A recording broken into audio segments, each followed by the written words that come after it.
बिस्मिल्लाहिर्रहमानिर्रहीम। यानी शुरू करता हूँ उस खुदा का नाम लेकर जो बड़ा मेहरबान निहायत रहम वाला है। भाई और बहनों, वो बड़ा मेहरबान एकमात्र सुप्रीम गॉड वो अल्लाह कबीर कौन है, वर्तमान में कहाँ है, उसकी प्राप्ति कैसे होगी, कैसे हमारा मोक्ष होगा, इन तमाम बातों की जानकारी वर्तमान में विश्व के किसी भी मुसलमान भाई बंधुओं को नहीं है। ये जानकारी भी हमने ही देनी पड़ेगी क्योंकि हम वर्तमान में उस एकमात्र बड़े मेहरबान निहायत रहम दिल अल्लाह की शरण में हैं। और वो अल्लाह आज धरती पर मनुष्य रूप में, दरवेश रूप में, संत रूप में आया हुआ है। तो चलिए शुरू करते हैं उसी अल्लाह के नाम से। परम पिता परमात्मा, सारी सृष्टि के रचनहार, कुल मालिक, असंख्य ब्रह्मांडों के स्वामी, जगत गुरु, तीनों लोकों में प्रवेश करके सबका भरण पोषण करने वाले, राजाधिराज, आत्माधार, नाथों के नाथ, देवों के देव महादेव, सर्वेश्वर, महेश्वर, मृत्युंजय, अजरो अमर, आदि अनादि, सनातनी प्रभु, जगत पिता जगदीश्वर, श्री श्री 1008 की उपाधि के वास्तविक अधिकारी, अकाल मूर्त, सौद स्वरूपी राम वासुदेव, सर्वगतम ब्रह्म, परम पूज्य, प्रथम पूज्य, परम संत, परम पुरुष, परम धनी, परम दयालु, सत्य कबीर, हक्का कबीर, अल्लाह कबीर, बाखबर अल्लाह ताला, जगत के तारणहार, जगत के मुक्तिदाता, जगत के जगन्नाथ, हारे के सहारे, हिंदुओं के राम, मुसलमानों के अल्लाह, सिखों के वाहिगुरु, ईसाइयों के मसीह, दया के सागर दया निधि, करुणा के सागर करुणा निधि, स्वयं भू परिभू, संकट मोचन, कष्ट हरण, मंगल करण, दुख भंजन, अविगत कबीर, निर्विकार निर्विषम परमात्मा, अलय अलेख सतगुरु, आदि अनादि सतगुरु, असली मर्यादा पुरुषोत्तम, असली राम, असली कृष्ण, असली घनश्याम, असली मुरारी, राजाओं के राजा, महाराजाओं के महाराजा, शहनशाहों के शहनशाह, सम्राटों के सम्राट, भगवानों के भगवान, अल्लाहों के अल्लाह, प्रभुओं के प्रभु, मसीहाओं के मसीह, सच्चे वाहिगुरु, बाबाओं के बाबा, पीरों के पीर, सेठों के सेठ, जगत सेठ, सावड़सा सेठ, सर्वगुण संपन्न, अनंत कोटि कलाओं के स्वामी, अनंत कोटि ब्रह्मांडों के नायक, योगियों में महायोगी, ध्यानियों में महाध्यानी, सिद्धों में परम सिद्ध, ज्ञानियों में तत्व ज्ञानी, ब्रह्म ज्ञानी, महाज्ञानी, परम ज्ञानी, सर्वश्रेष्ठ ज्ञानी, विज्ञानी, युवा कबीर, समरथ कबीर, असमवात, अमित ओजा, सच्चे रहनुमा, करीम अल्लाह, सुभान अल्लाह, दुनिया के अंतिम पैगंबर, 8 सितंबर 1951 से गांव धनाना, जिला सोनीपत, हरियाणा, भारतवर्ष की पावन भूमि पे प्रकट रियल कल की भगवान श्री नारायण साकार हरि, श्री बाबा साहेब नूर अनंत परमात्मा, संत शिरोमणि सतगुरु रामपाल जी परमेश्वर जी के चरण कमल में लाइव वीडियो देख रहे देश विदेश से आप और हम सभी भाई बहनों का अनंत कोटि दंडवत प्रणाम। भाई और बहनों, वो बड़ा मेहरबान निहायत रहम वाला अल्लाह कौन है? वो स्वयं आज संत रूप में भारतवर्ष की पावन भूमि पे प्रकट है और उनका पवित्र नाम है परमपिता परमेश्वर सतगुरु रामपाल जी। यही वो एकमात्र अल्लाह है, खुदा है, सुप्रीम गॉड है, जिसे वर्तमान में मुसलमान समाज के भाई बहनों ने ये कहकर रिजेक्ट कर रखा है कि अल्लाह दिखाई नहीं देता, अल्लाह कभी धरती पर मनुष्य रूप में नहीं आता, अल्लाह खाता नहीं, अल्लाह पीता नहीं, अल्लाह साकार नहीं है, अल्लाह तो बेचून है, निराकार है। ये केवल मुसलमान समाज के भाई बहनों की अपनी खुद की मनमानी थोड़ी है, जबकि कुरान शरीफ, कुरान मजीद चीख चीख के प्रमाण दे रही है, पवित्र बाइबल चीख चीख के प्रमाण दे रही है, चारों वेद और गीता जी चीख चीख के प्रमाण दे रहे हैं कि वो अल्लाह कबीर, वो सुप्रीम गॉड, सर्व का उत्पत्ति करता, सबका पालन पोषण करता, वो साकार है, निराकार नहीं है, वो नर आकार है, मनुष्य के जैसा है, और उसने सभी मनुष्यों को, स्त्री और पुरुषों को अपने जैसे स्वरूप में बनाया है। परमेश्वर हमारे जैसा है, हम परमेश्वर के जैसे हैं। तो ये गलती धर्म के ठेकेदारों की है, मुसलमान धर्म के मुल्ला मौलवियों की, काजियों की, हिंदू धर्म के आचार्य और शंकराचार्यों की, धर्म गुरुओं की, जो अपने धर्म के सदग्रंथों को सही प्रकार से समझ नहीं पाए, क्योंकि उन्हें कोई तत्वदर्शी संत नहीं मिला। और तत्वदर्शी संत वो अल्लाह कबीर स्वयं ही बन के आता है, और जब वो स्वयं यहाँ आकर इन ग्रंथों को पढ़ाता है तब इस जीव की बुद्धि ऑन होती है, ये सदग्रंथों में लिखी सच्चाई को पहचान पाता है।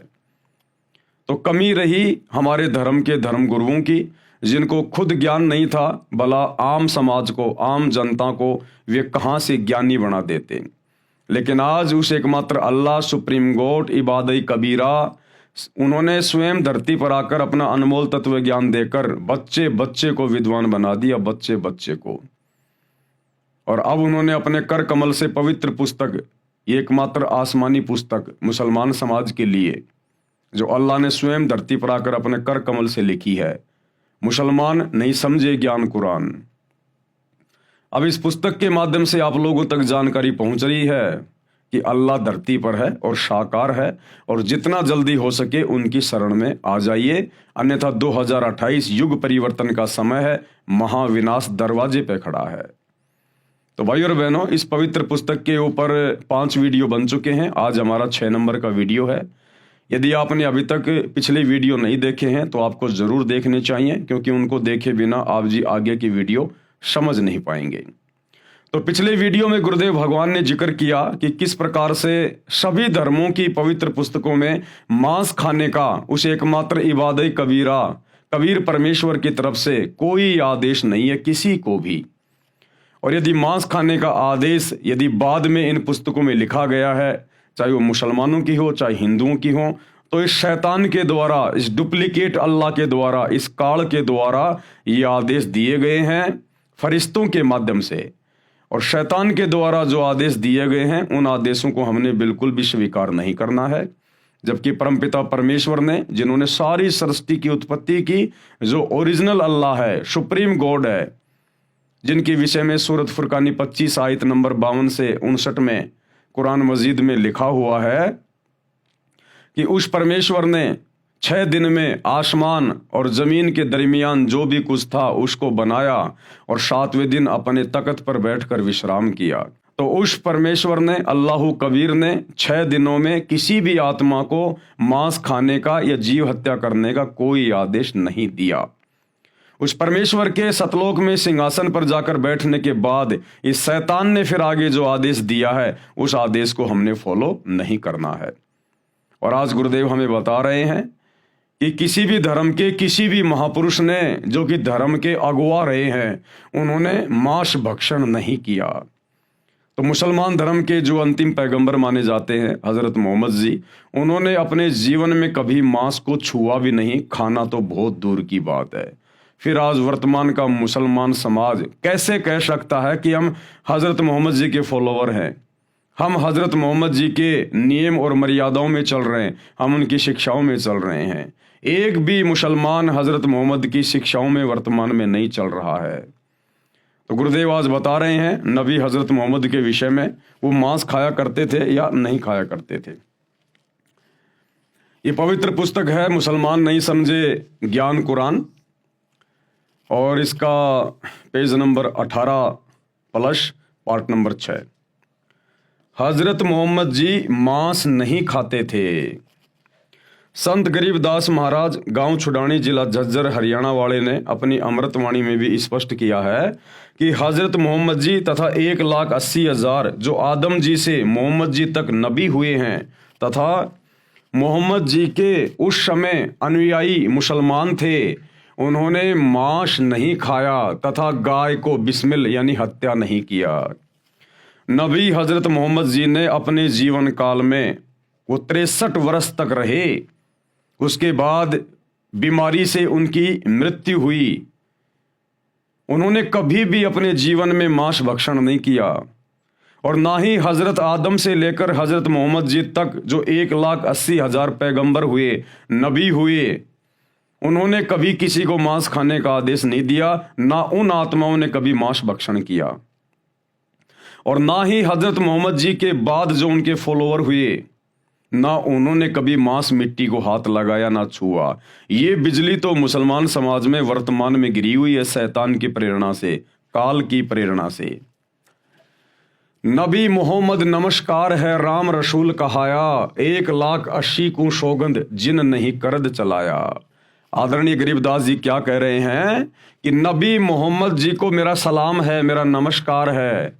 जो राम के रसूल कहलाए, राम यानी ये डुप्लीकेट अल्लाह, ये शैतान 21 ब्रह्मांड का स्वामी जो डुप्लीकेट अल्लाह बना हुआ है। मुसलमान धर्म के भाई बंधु जिसे अपना खुदा कहते हैं, अल्लाह कहते हैं, शैतान ये उसके रसूल थे, नबी थे। नबी मोहम्मद नमस्कार है राम रसूल कहाया, और 1,80,000 को सौगंध जिन नहीं करद चलाया। 1,80,000 जितने भी नबी हुए हैं मुसलमान धर्म में, उन्होंने कभी भी छुर्रा नहीं चलाया, कभी किसी जीव की हत्या नहीं की उन्होंने। अरश कुरश में अलह तकत है, अरश कुरश यानी आसमान के अंतिम छोर, शतलोक में अल्लाह यानी उस परमेश्वर कबीर जी का सिंहासन है, तकत है। और खालिक बिन नहीं खाली, ये पूरी सृष्टि उस परमेश्वर की मौजूदगी के बिना खाली नहीं है। वे पैगंबर पाक पुरुष थे, वे जितने भी नबी हुए पैगंबर हुए वो तो बिल्कुल पवित्र आत्माएं थी। साहिब के अब्दाली वो परमात्मा के रसूल थे। भावार्थ, संत गरीबदास जी ने बताया है कि नबी मोहम्मद को मैं प्रणाम करता हूँ, वे तो परमात्मा के रसूल यानी संदेश वाहक थे। उनके 1,80,000 मुसलमान अनुयायी मोहम्मद जी के समय में हुए हैं। 1,80,000 नबी भी बाबा आदम से हजरत मोहम्मद जी तक हुए हैं। मैं गरीबदास जी कसम खाता हूँ कि उन्होंने 1,80,000 नबियों तथा अनुयायियों ने तथा हजरत मोहम्मद जी ने ज्ञान होने के बाद कभी किसी जीव पर करद यानी छुर्रा नहीं चलाया, अर्थात कभी भी जीव हिंसा नहीं की और मांस नहीं खाया। परमात्मा आसमान के अंतिम छोर यानी सभी ब्रह्मांडों के ऊपर के स्थान पर विराजमान है, शतलोक में, परंतु उसकी नजरों से कोई भी जीव छिपा हुआ नहीं है। वह सर्व जीवों को देखता है। वे पैगंबर हजरत मोहम्मद तथा अन्य पवित्र आत्माएं थे, वे परमात्मा के कृपया पात्र थे। हजरत मोहम्मद जी मुसलमान भाइयों को शिक्षा लेने की आवश्यकता है। आज जिस कदर मुसलमान धर्म में हरी सब्जियों की तरह मांस खाया जाता है, शैतान की प्रेरणा से, काल की प्रेरणा से जम के अपने कर्म फोड़े जा रहे हैं। हजरत मोहम्मद जी को आप अपना नबी मानते हैं, रसूल मानते हैं, आपने उनसे शिक्षा लेनी चाहिए। जब हजरत मोहम्मद जी को नबूवत मिली, जब वे पैगंबर मिले, अल्लाह के संदेश वाहक कहलाए, उसके बाद उन्होंने कभी जिंदगी में मांस नहीं खाया, छुआ भी नहीं उन्होंने कभी। उनको पता था कि मांस खाने वाला सीधा नरक में जाता है, अल्लाह का दोषी बनता है। लेकिन भाई और बहनों, शत भक्ति हजरत मोहम्मद जी को प्राप्त नहीं हो पाई। उनको परमात्मा कबीर जी, अल्लाह कबीर जरूर मिले थे जिंदा बाबा के रूप में, लेकिन हजरत मोहम्मद जी ने उनकी भक्ति को सही प्रकार से नहीं निभाया। और ये शैतान, ये डुप्लीकेट अल्लाह, उसने नबी मोहम्मद के ऊपर जो कुरान शरीफ की आयतें नाजिल की या करवाई फरिश्तों के माध्यम से, केवल उसी की साधना में, डुप्लीकेट साधना में लगा रहा, डुप्लीकेट अल्लाह की डुप्लीकेट साधना में लगा रहा, जिस कारण से वो आत्मा जन्नत में नहीं जा पाई, वो आत्मा मोक्ष प्राप्त नहीं कर पाई। और उस डुप्लीकेट अल्लाह की भक्ति करते करते अंत में हजरत मोहम्मद जी की बड़ी दुर्गति से मौत हुई, बड़ी दुर्गति से। अब ये विचार करने की बात है मुसलमान समाज के भाई बंधुओं के लिए, मुल्ला मौलवियों के लिए, कि हजरत मोहम्मद जी ने क्या किया। वो कितने पाक पुरुष थे जिन्होंने कभी मांस को छुआ भी नहीं, और आप लोग सातों दिन हरी सब्जियों की तरह मांस खाते हो। और जब हजरत मोहम्मद जी की ऐसी दुर्गति से मौत हुई, अंत में अकाल मृत्यु, मात्र 63 साल की उम्र में अकाल मृत्यु, तो सोचिए, आप लोग अल्लाह की इबादत तो छोड़ दीजिए, आप तो अपने नबी हजरत मोहम्मद जी की शिक्षाओं पर भी सही प्रकार से नहीं चल पा रहे, तो आप लोगों के साथ में क्या बीतेगी, आप कहां जाओगे जब आपके नबी जन्नत में नहीं जा पाए। एक छोटी सी झलक आप लोगों को दिखा देते हैं आप ही की धर्म की पुस्तक से, कि अंत समय में हजरत मोहम्मद जी के साथ में क्या हुआ था, ताकि आप लोगों को विश्वास हो जाए और आप भी हो सकता है ये कुकर्म करने से बचें। तो भाई और बहनों, ये पुस्तक है हजरत मोहम्मद सल्लल्लाहु अलैहि वसल्लम, मोहम्मद इनायतुल्लाह शुबानी, अनुवाद नसीम गाजी फलाही। ये ना मैंने लिखी है, ना मेरे गुरुदेव भगवान ने लिखी है, ये आप मुसलमान धर्म के भाई बहनों के द्वारा लिखी गई है। ये इनके टेलीफोन नंबर हैं। Madina Islamic book depot centre 273 Ramganj बाजार जयपुर, ये उनके मोबाइल नंबर हैं। मालिक अब्दुल मुजीब है, ये वहाँ से लाई गई है। मरकजी मकतबा इस्लामी पब्लिशर्स नई दिल्ली, ये पिन कोड नंबर हैं। कहाँ से छपी है, ये कॉपीराइट वगैरह सब कुछ देख सकते हैं। ये आपको इसलिए दिखाया जा रहा है ताकि आप लोगों को विश्वास हो कि वास्तव में हमारे धर्म की पुस्तकों में क्या लिखा है और हम लोग क्या साधना कर रहे हैं। तो ये हजरत मोहम्मद जी की जीवनी है और पेज नंबर 326 से आप इसको पढ़ सकते हैं। पेज नंबर 326 से। तकलीफ बहुत बढ़ गई, यानी अंत समय में हजरत मोहम्मद जी को इतनी ज्यादा तकलीफ हो गई, उनसे खड़ा भी नहीं हुआ जाता था। मात्र 63 साल की उम्र में, मात्र 63 साल की उम्र में उनकी अकाल मृत्यु हुई। अब सोचो भाई और बहनों, आप लोगों के साथ में क्या बीतेगी। अंत में ऐसी दुर्गति आपके नबी की हुई, उस डुप्लीकेट अल्लाह, उस शैतान की इबादत करने से, शैतान की इबादत करने के कारण, शत भक्ति को ठुकराने के कारण, जो ओरिजिनल अल्लाह उनको मिले थे, कबीर परमात्मा जिंदा बाबा के रूप में काबा में जब हजरत मोहम्मद जी हज करने गए थे, उनको वहां ओरिजिनल अल्लाह मिला था, जिंदा बाबा। जो तुम मुसलमान समाज के भाई कहते हो अल्लाह दिखाई नहीं देता, अल्लाह बोलता नहीं, अल्लाह चलता नहीं, वो अल्लाह उन्हें मिला था और अपने लोक में लेके गया था, सचखंड में लेके गया था। लेकिन हजरत मोहम्मद जी ने अस्वीकार कर दिया, क्योंकि यहां उनके बहुत ज्यादा फॉलोवर हो गए थे, उनके अंदर मान बढ़ाई छा गई थी, अहंकार आ गया था। तो परमेश्वर ने उनको वापस छोड़ दिया और उनको एक कलमा दे दिया, अल्लाहु कबीर, कि ए हजरत मोहम्मद, अगर कभी कोई आपत्ति आए तो तू ये कलमा पढ़ना, मैं तेरी मदद के लिए आऊंगा। उसके बाद पूरी जिंदगी हजरत मोहम्मद जी ने वही शैतान वाली इबादत की, वही शैतान वाली।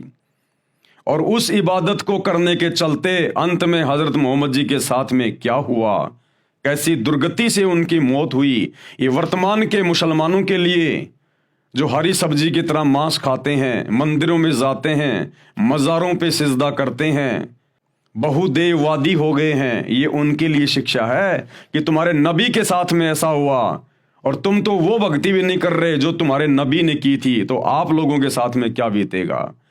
तकलीफ बहुत बढ़ गई, बुखार इतना तेज हुआ कि पूरा शरीर जलने लगा। चहेती बेटी फातिमा रोज बाप की खिदमत में यानी सेवा में हाजिर होती। आप उन्हें देखकर शने से खड़े हो जाते, उन्हें चूमते और अपने पास बिठा लेते। आज बला की बेचैनी थी, उस दिन हजरत मोहम्मद को जबरदस्त बेचैनी थी, बड़ी पीड़ा हो रही थी, कमजोरी भी बहुत ज्यादा थी। हजरत फातिमा आई तो आप उठकर प्यार ना कर सके, अपनी बेटी को भी प्यार ना कर सके, इतने ज्यादा बीमार हो गए थे, उठने की हिम्मत भी नहीं थी, कमजोरी बहुत ज्यादा थी। हजरत फातिमा आई तो आप उठकर प्यार ना कर सके, वे पास आई, स्वयं उन्होंने आपको चूमा और पहलू में बैठ गई। बुखार इतना तेज था कि बार बार आप सलल बेहोश हो जाते। देख लो भाई और बहनों, शैतान की इबादत का नतीजा हजरत मोहम्मद के साथ में ये बीता, आप लोगों के साथ क्या होगा। पास ही एक बर्तन में ठंडा पानी था, आप उसमें हाथ डालते और चेहरे पर मलते, बेचैनी बहुत थी। ठीक उसी वक्त आपके होठ हिले और कानों में ये शब्द सुने, यहूदियों और ईसाइयों पर अल्लाह की लानत हो कि वे अपने पैगंबरों की कब्रों पर सजदे करने लगे। सोमवार की रात हुई तो बुखार कम हो गया, ऐसा लग रहा था मानो बुखार जाता रहा। बेचैनी नाम को न थी, तबीयत को बिल्कुल सुकून था। जिसने देखा समझा आप अच्छे हो गए, उदास चेहरे फिर चमक उठे, मुरझाए हुए दिल फिर लहला उठे। यानी जरा सी उनको राहत हुई, जरा सा भी ठीक हुए तो उनके जो फॉलोवर थे उनको बड़ी खुशी हुई कि हमारे सलल लगता है ठीक हो गए, लेकिन ठीक नहीं हुए। सोमवार की रात हुई तो बुखार कम हो गया, ऐसा लग रहा था मानो बुखार जाता रहा। बेचैनी नाम को न थी, तबीयत को बिल्कुल सुकून था। जिसने देखा समझा आप अच्छे हो गए। उदास चेहरे फिर चमकने लगे, मुरझाए हुए दिल फिर लहला उठे। आप सलल यानी हजरत मोहम्मद का कमरा मस्जिद से मिला हुआ था। सुबह हुई तो आपने पर्दा उठाकर देखा कि सच्चे साथी फजर की नमाज में व्यस्त थे। देखकर आप मुस्कुरा दिए कि अल्लाह की जमीन पर आखिर वह गिरोह पैदा हो गया जो आपकी शिक्षाओं का नमूना बनकर अल्लाह की याद में लगा हुआ है। कुछ आहट हुई तो साथी समझे कि आप बाहर आना चाहते हैं। वे खुशी से बेताब हो गए और करीब था कि वे नमाज छोड़ दें, नमाज तोड़ दें। हजरत अबू बकर इमाम थे, उन्होंने चाहा कि पीछे हट जाएं, लेकिन आप सल्लल्लाहु ने इशारे से मना कर दिया। फिर कमरे के अंदर होकर पर्दा गिरा दिया। कमजोरी इतनी ज्यादा थी कि पर्दा भी अच्छी तरह न गिरा सके। पैरों पर खड़े होना भी कठिन था। ये हजरत मोहम्मद की मात्र 63 साल की उम्र में उनकी क्या हालत हो गई थी शैतान की भक्ति करने के कारण। अरे परमात्मा तो बुढ़ापे में भी अपने भगत को बिल्कुल चंगा रखेगा, चंगा। परमात्मा अपने भगत को इस प्रकार की बीमारियों से नहीं गुजरने देता। वो अल्लाह कबीर इबादत कबीरा, अन्यथा उसकी इबादत की आवश्यकता क्या है। ये 63 साल की उम्र में और 1400 साल पहले जिस समय आदमी 150 साल जिया करते थे, 63 साल की उम्र में हजरत मोहम्मद के घुटने टूट गए। इतनी कमजोरी, ऐसी तबीयत खराब हुई। उस डुप्लीकेट अल्लाह ने कोई सहारा नहीं दिया, कोई साथ नहीं दिया। अरे आज तुम्हारा सलमान खान भी 60 साल का हो गया और हट्टा कट्टा लग रहा है, हट्टा कट्टा। और 63 साल की उम्र में हजरत मोहम्मद की ये दुर्गति शैतान की इबादत के कारण है, शैतान की इबादत के कारण है। पर्दा भी अच्छी तरह ना गिरा सके, पैरों पर खड़े होना भी कठिन था। लेकिन साथियों को खुश देखकर आप भी बेहद खुश थे। कमजोरी हर क्षण बढ़ती जा रही थी, मौत धीरे धीरे सरकती आ रही थी। आपने बर्तन में ठंडा पानी मांगा, तुरंत पानी पेश कर दिया गया। आप बार बार उसमें हाथ डालते और चेहरे पर मलते। चादर कभी मुख पर डाल लेते, कभी हटा लेते। उस समय निरंतर आपके मुख से ये शब्द निकल रहे थे, क्या? ए अल्लाह, नजा यानी जाल निकलने के समय की परेशानियों को झेलना मेरे लिए आसान कर दे। आंख फाड़ के देख लो मुसलमान धर्म के भाइयों और बहनों, नबी हजरत मोहम्मद अपने अल्लाह से ये दुआ कर रहे थे, पुकार कर रहे थे कि ए अल्लाह, अरे कम से कम मेरा शरीर, मेरी मौत मेरे नजदीक है, कम से कम अब तो मेरी परेशानी को कम कर दे। यानी मेरे प्राण निकलते समय तो कम से कम मुझे थोड़ी बहुत राहत दे दे। वो इतने दुखी हो रहे थे, इतने बेचैन हो रहे थे, उनको ढंग की मौत भी नसीब नहीं हुई। आपके नबी को मौत भी आरामदायक नसीब नहीं हुई। ये है शैतान की भक्ति का प्रतिफल जो हजरत मोहम्मद जी ने की, ये उसका प्रतिफल है। और परिणाम भोगा उन्होंने उस सच्चे इबादत कबीरा, कबीर परमेश्वर की भक्ति को ठुकराने का। अंत में अल्लाह से पुकार कर रहा है, मिन्नतें कर रहा है कि मेरी मौत का दिन निकट है, कम से कम मेरी थोड़ी बहुत तो परेशानी कम कर दे, मेरे प्राण तो ढंग से निकल जाएं। लेकिन वो भी ढंग से नहीं निकलने दी वो शैतान ने, डुप्लीकेट अल्लाह ने। ए अल्लाह, नजा यानी जान निकलने के समय की परेशानियों को झेलना मेरे लिए आसान कर दे। प्यारे बाप की बेचैनी देखकर हजरत फातिमा बेचैन हो गई, उनकी बेटी भी बेचैन हो गई अपने बाप की बेचैनी को देख के। वे खुद ब खुद पुकार उठी। हजरत फातिमा क्या बोली? हाय मेरे बाप की बेचैनी। आपने सुना तो फरमाया आज के बाद फिर तुम्हारा बाप बेचैन ना होगा कि बेटी मैं जा रहा हूं, मेरा अंतिम समय है, इसके बाद मैं कभी बेचैन नहीं रहूंगा। यानी इस शरीर में मुझे फिर ये तकलीफ नहीं मिलेगी, ये मेरी अंतिम तकलीफ है, मेरी लास्ट तकलीफ है। इतना दुखी, इतना परेशान अंत समय में। दोपहर के बाद का समय था, सीने में सांस धड़धड़ा रही थी। इतने में आप सल्लल यानी हजरत मोहम्मद के होठ हिले और कानों में ये आवाज़ आई, नमाज और गुलामों से अच्छा सलूक। फिर हाथ ऊपर उठे, आप सल्लल ने उंगली से इशारा किया और फिर फरमाया, अब और कोई नहीं, बस वही सबसे बड़ा साथी। क्या बोले हजरत मोहम्मद? बस अब और कोई नहीं, वो ही सबसे बड़ा साथी। कौन? वो इबादई कबीरा ओरिजिनल खुदा जो हजरत मोहम्मद को मक्का में मिला था, काबा में मिला था। क्योंकि हजरत मोहम्मद ने देख लिया कि मैंने शैतान की इबादत की पूरी जिंदगी और अंत में मुझे मौत भी ढंग की नसीब नहीं हो रही, इतनी भयंकर बेचैनी मुझे हो रही है। तो कहा कि एकमात्र वो ही है बस सबका साथी, अल्लाह कबीर, वो कबीर परमात्मा ही साथी है, ये शैतान साथी नहीं है। अब और कोई नहीं, बस वही सबसे बड़ा साथी। यही कहते कहते हाथ लटकाए, आंखें छत से लग गई और पवित्र आत्मा रब से जा मिली, यानी शैतान से जा मिली। मुसलमान जिसे अपना रब कहते हैं, जिसे अपना अल्लाह कहते हैं, वो शैतान है, शैतान है।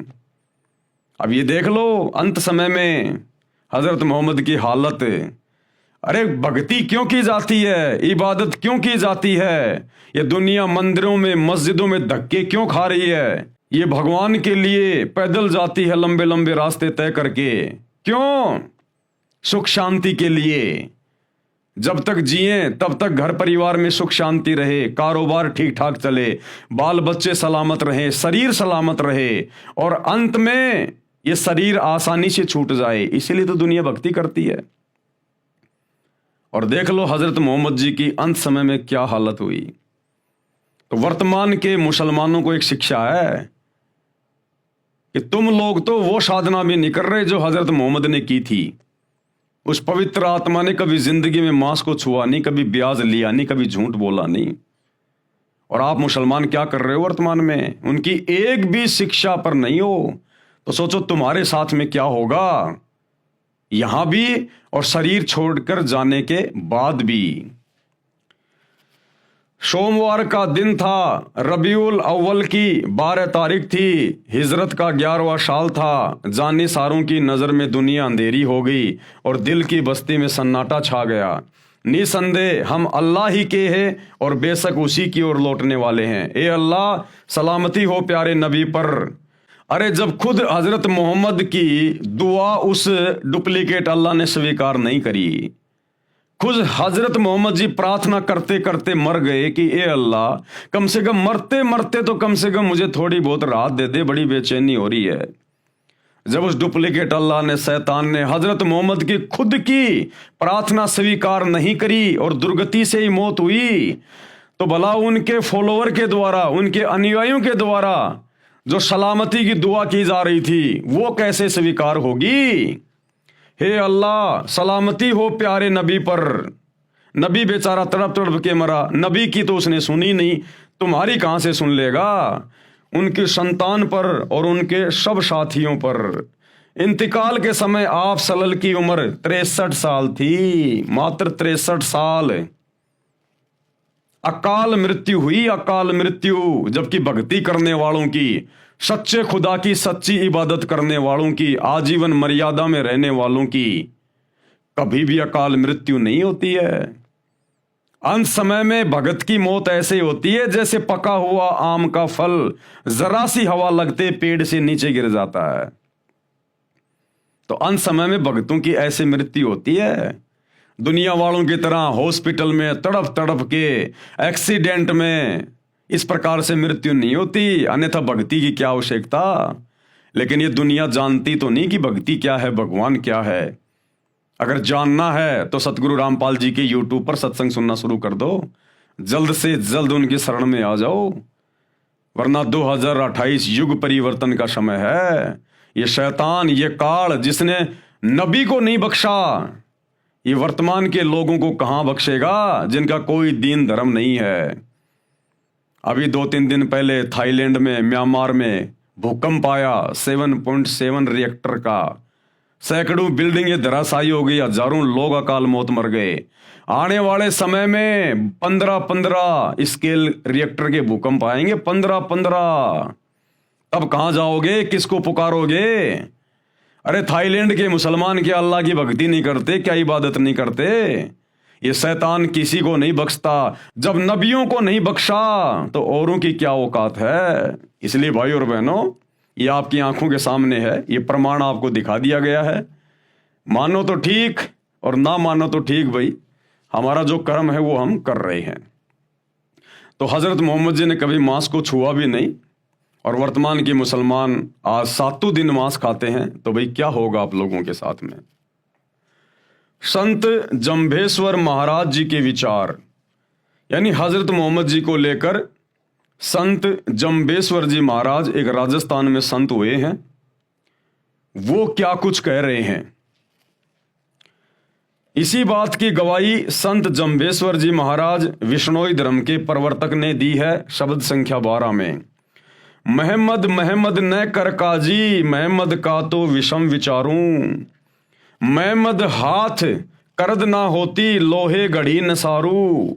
महमद साथ पयंबर सीधा, 1,80,000। और महमद मर्द हलाली होता, तुम ही भये मुर्दाऊ। भावार्थ किया गुरुदेव ने। संत जंभेश्वर जी ने बताया है कि हे काजी, आप उस पवित्र आत्मा मोहम्मद जी का नाम लेकर जो गाय या अन्य जीवों को मारते हो, उस महापुरुष को बदनाम कर रहे हो। हजरत मोहम्मद जी के विचार बहुत नेक थे, आप उनके बताए मार्ग से भटक गए हैं। मोहम्मद जी के हाथ में करद यानी जीव काटने का छुर्रा नहीं था, जो लोहे के आयरन पर घण से कूट कर तैयार होता है। हजरत मोहम्मद के साथ 1,80,000 पवित्र आत्माएं मुसलमान अनुयायी थे। वे तथा हजरत आदम से हजरत मोहम्मद तक नबी हुए हैं। वे सीधे साधे थे तथा नेक पैगंबर थे। हजरत मोहम्मद तो सूरवीर हलाल की कमाई करके खाने वाले थे। तुम ही मुर्दारू अर्थात जीव हिंसा करने वाले हो। आप उस महापुरुष के अनुसार अपना जीवन निष्पाप बनाओ, जीव हिंसा मत करो। संत जंभेश्वर को परमात्मा जिंदा महात्मा के रूप में समराथल में मिले थे। कबीर परमात्मा अल्लाह कबीर संत जंभेश्वर जी को भी मिले थे जिंदा बाबा के रूप में। जैसा कि वेदों में प्रमाण है कि परमात्मा सतलोक में रहता है, वहां से गति करके पृथ्वी पर प्रकट होता है, अच्छी आत्माओं को मिलता है, उनको आध्यात्मिक यथार्थ ज्ञान देता है, कवियों की तरह आचरण करता हुआ पृथ्वी पर विचरता है। जिस कारण से प्रसिद्ध कवियों में भी एक कवि होता है, वह कवि की उपाधि प्राप्त करता है। परमात्मा गुप्त भक्ति के मंत्रों को उद्घृत करता है यानी आविष्कार करता है, जो वेदों व कतेबों आदि आदि पोथियों में नहीं होता। कृपया इन मंत्रों का अनुवाद देखें फोटो कॉपी में इसी पुस्तक के पेज नंबर 140 पर। यह प्रमाण है ऋग्वेद मंडल 9 सूक्त 20 मंत्र 1, ऋग्वेद मंडल 9 सूक्त 86 मंत्र 26 और 27, ऋग्वेद मंडल 9 सूक्त 82 मंत्र 1 और 2, ऋग्वेद मंडल 9 सूक्त 54 मंत्र 3, ऋग्वेद मंडल 9 सूक्त 94 मंत्र 1, ऋग्वेद मंडल 9 सूक्त 95 मंत्र 2, ऋग्वेद मंडल 9 सूक्त 96 मंत्र 17 से 20। जैसा कि पूर्व में लिख दिया है कि हजरत मोहम्मद जी तथा अन्य कई महात्माओं को परमात्मा जिंदा महात्मा के रूप में मिला था, उसी प्रकार महात्मा जंभेश्वर जी महाराज को समराथल में जिंदा संत के रूप में परमात्मा मिले थे। कबीर जी। प्रमाण श्री जंभेश्वर जी की वाणी संख्या 50 का कुछ अंश। दिल दिल आप खुदाए बंद जाग्यो, सब दिल जाग्यो सोई। जो जिंदो हज काबे जाग्यो, थल सिर जाग्यो सोई। नाम विष्णु के मुश्किल गाल रे, ते काफिर शैतानी। हिंदू होय का तीर्थ नहावे, पिंड भरावे, ते पण रहा इवाणी। तुर्क होए हज काबो धोके, भूल्या मुसलमानी। के पुरुष अवर जागेला, थल जाग्यो निजवाणी। गुरुदेव ने क्या अर्थ किया है? श्री जंभेश्वर महाराज जी ने बताया है कि जो परमात्मा जिंदा महात्मा के रूप में हजरत मोहम्मद जी को काबा यानी मक्का में उस समय मिला था, जिस समय मोहम्मद जी हज के लिए मक्का में बनी मस्जिद काबा में गए थे और उनको जगाया था कि मंदिर मस्जिद आदि तीर्थ स्थानों पर चक्कर लगाने से परमात्मा नहीं मिलता। अरे परमात्मा कोई जानवर थोड़ी है, परमात्मा कोई पशु थोड़ी है जो मुल्ला मौलवियों ने उनको पकड़ के रस्से से मस्जिद में बांध रखा होगा, या पंडितों ने, ब्राह्मणों ने, आचार्य शंकराचार्यों ने उनको मंदिर में कैद कर रखा होगा। परमात्मा तो कण कण में है, सर्व जगह व्याप्त है। परमात्मा प्राप्ति के लिए मंत्र जाप की आवश्यकता है, और वे मंत्र वर्तमान में पूरे विश्व में जो सूर अशूरा 42 आयत नंबर 1 और 2 में ऐन सीन काफ, ये जो 3 मंत्र लिखे हुए हैं, और गीता अध्याय 17 श्लोक 23 में ओम तत् सत, ये 3 मंत्र लिखे हुए हैं। इन तीनों मंत्रों के वास्तविक मंत्र क्या हैं? ये तो केवल कोड वर्ड में है, ऐन सीन काफ ओम तत् सत, लेकिन इनके पीछे वास्तविक मंत्र क्या हैं? वो मंत्र मुक्ति के मंत्र, मोक्ष के मंत्र वर्तमान में पूरे विश्व में केवल इस एकमात्र सुप्रीम गॉड अल्लाह कबीर सतगुरु रामपाल जी के पास में उपलब्ध है।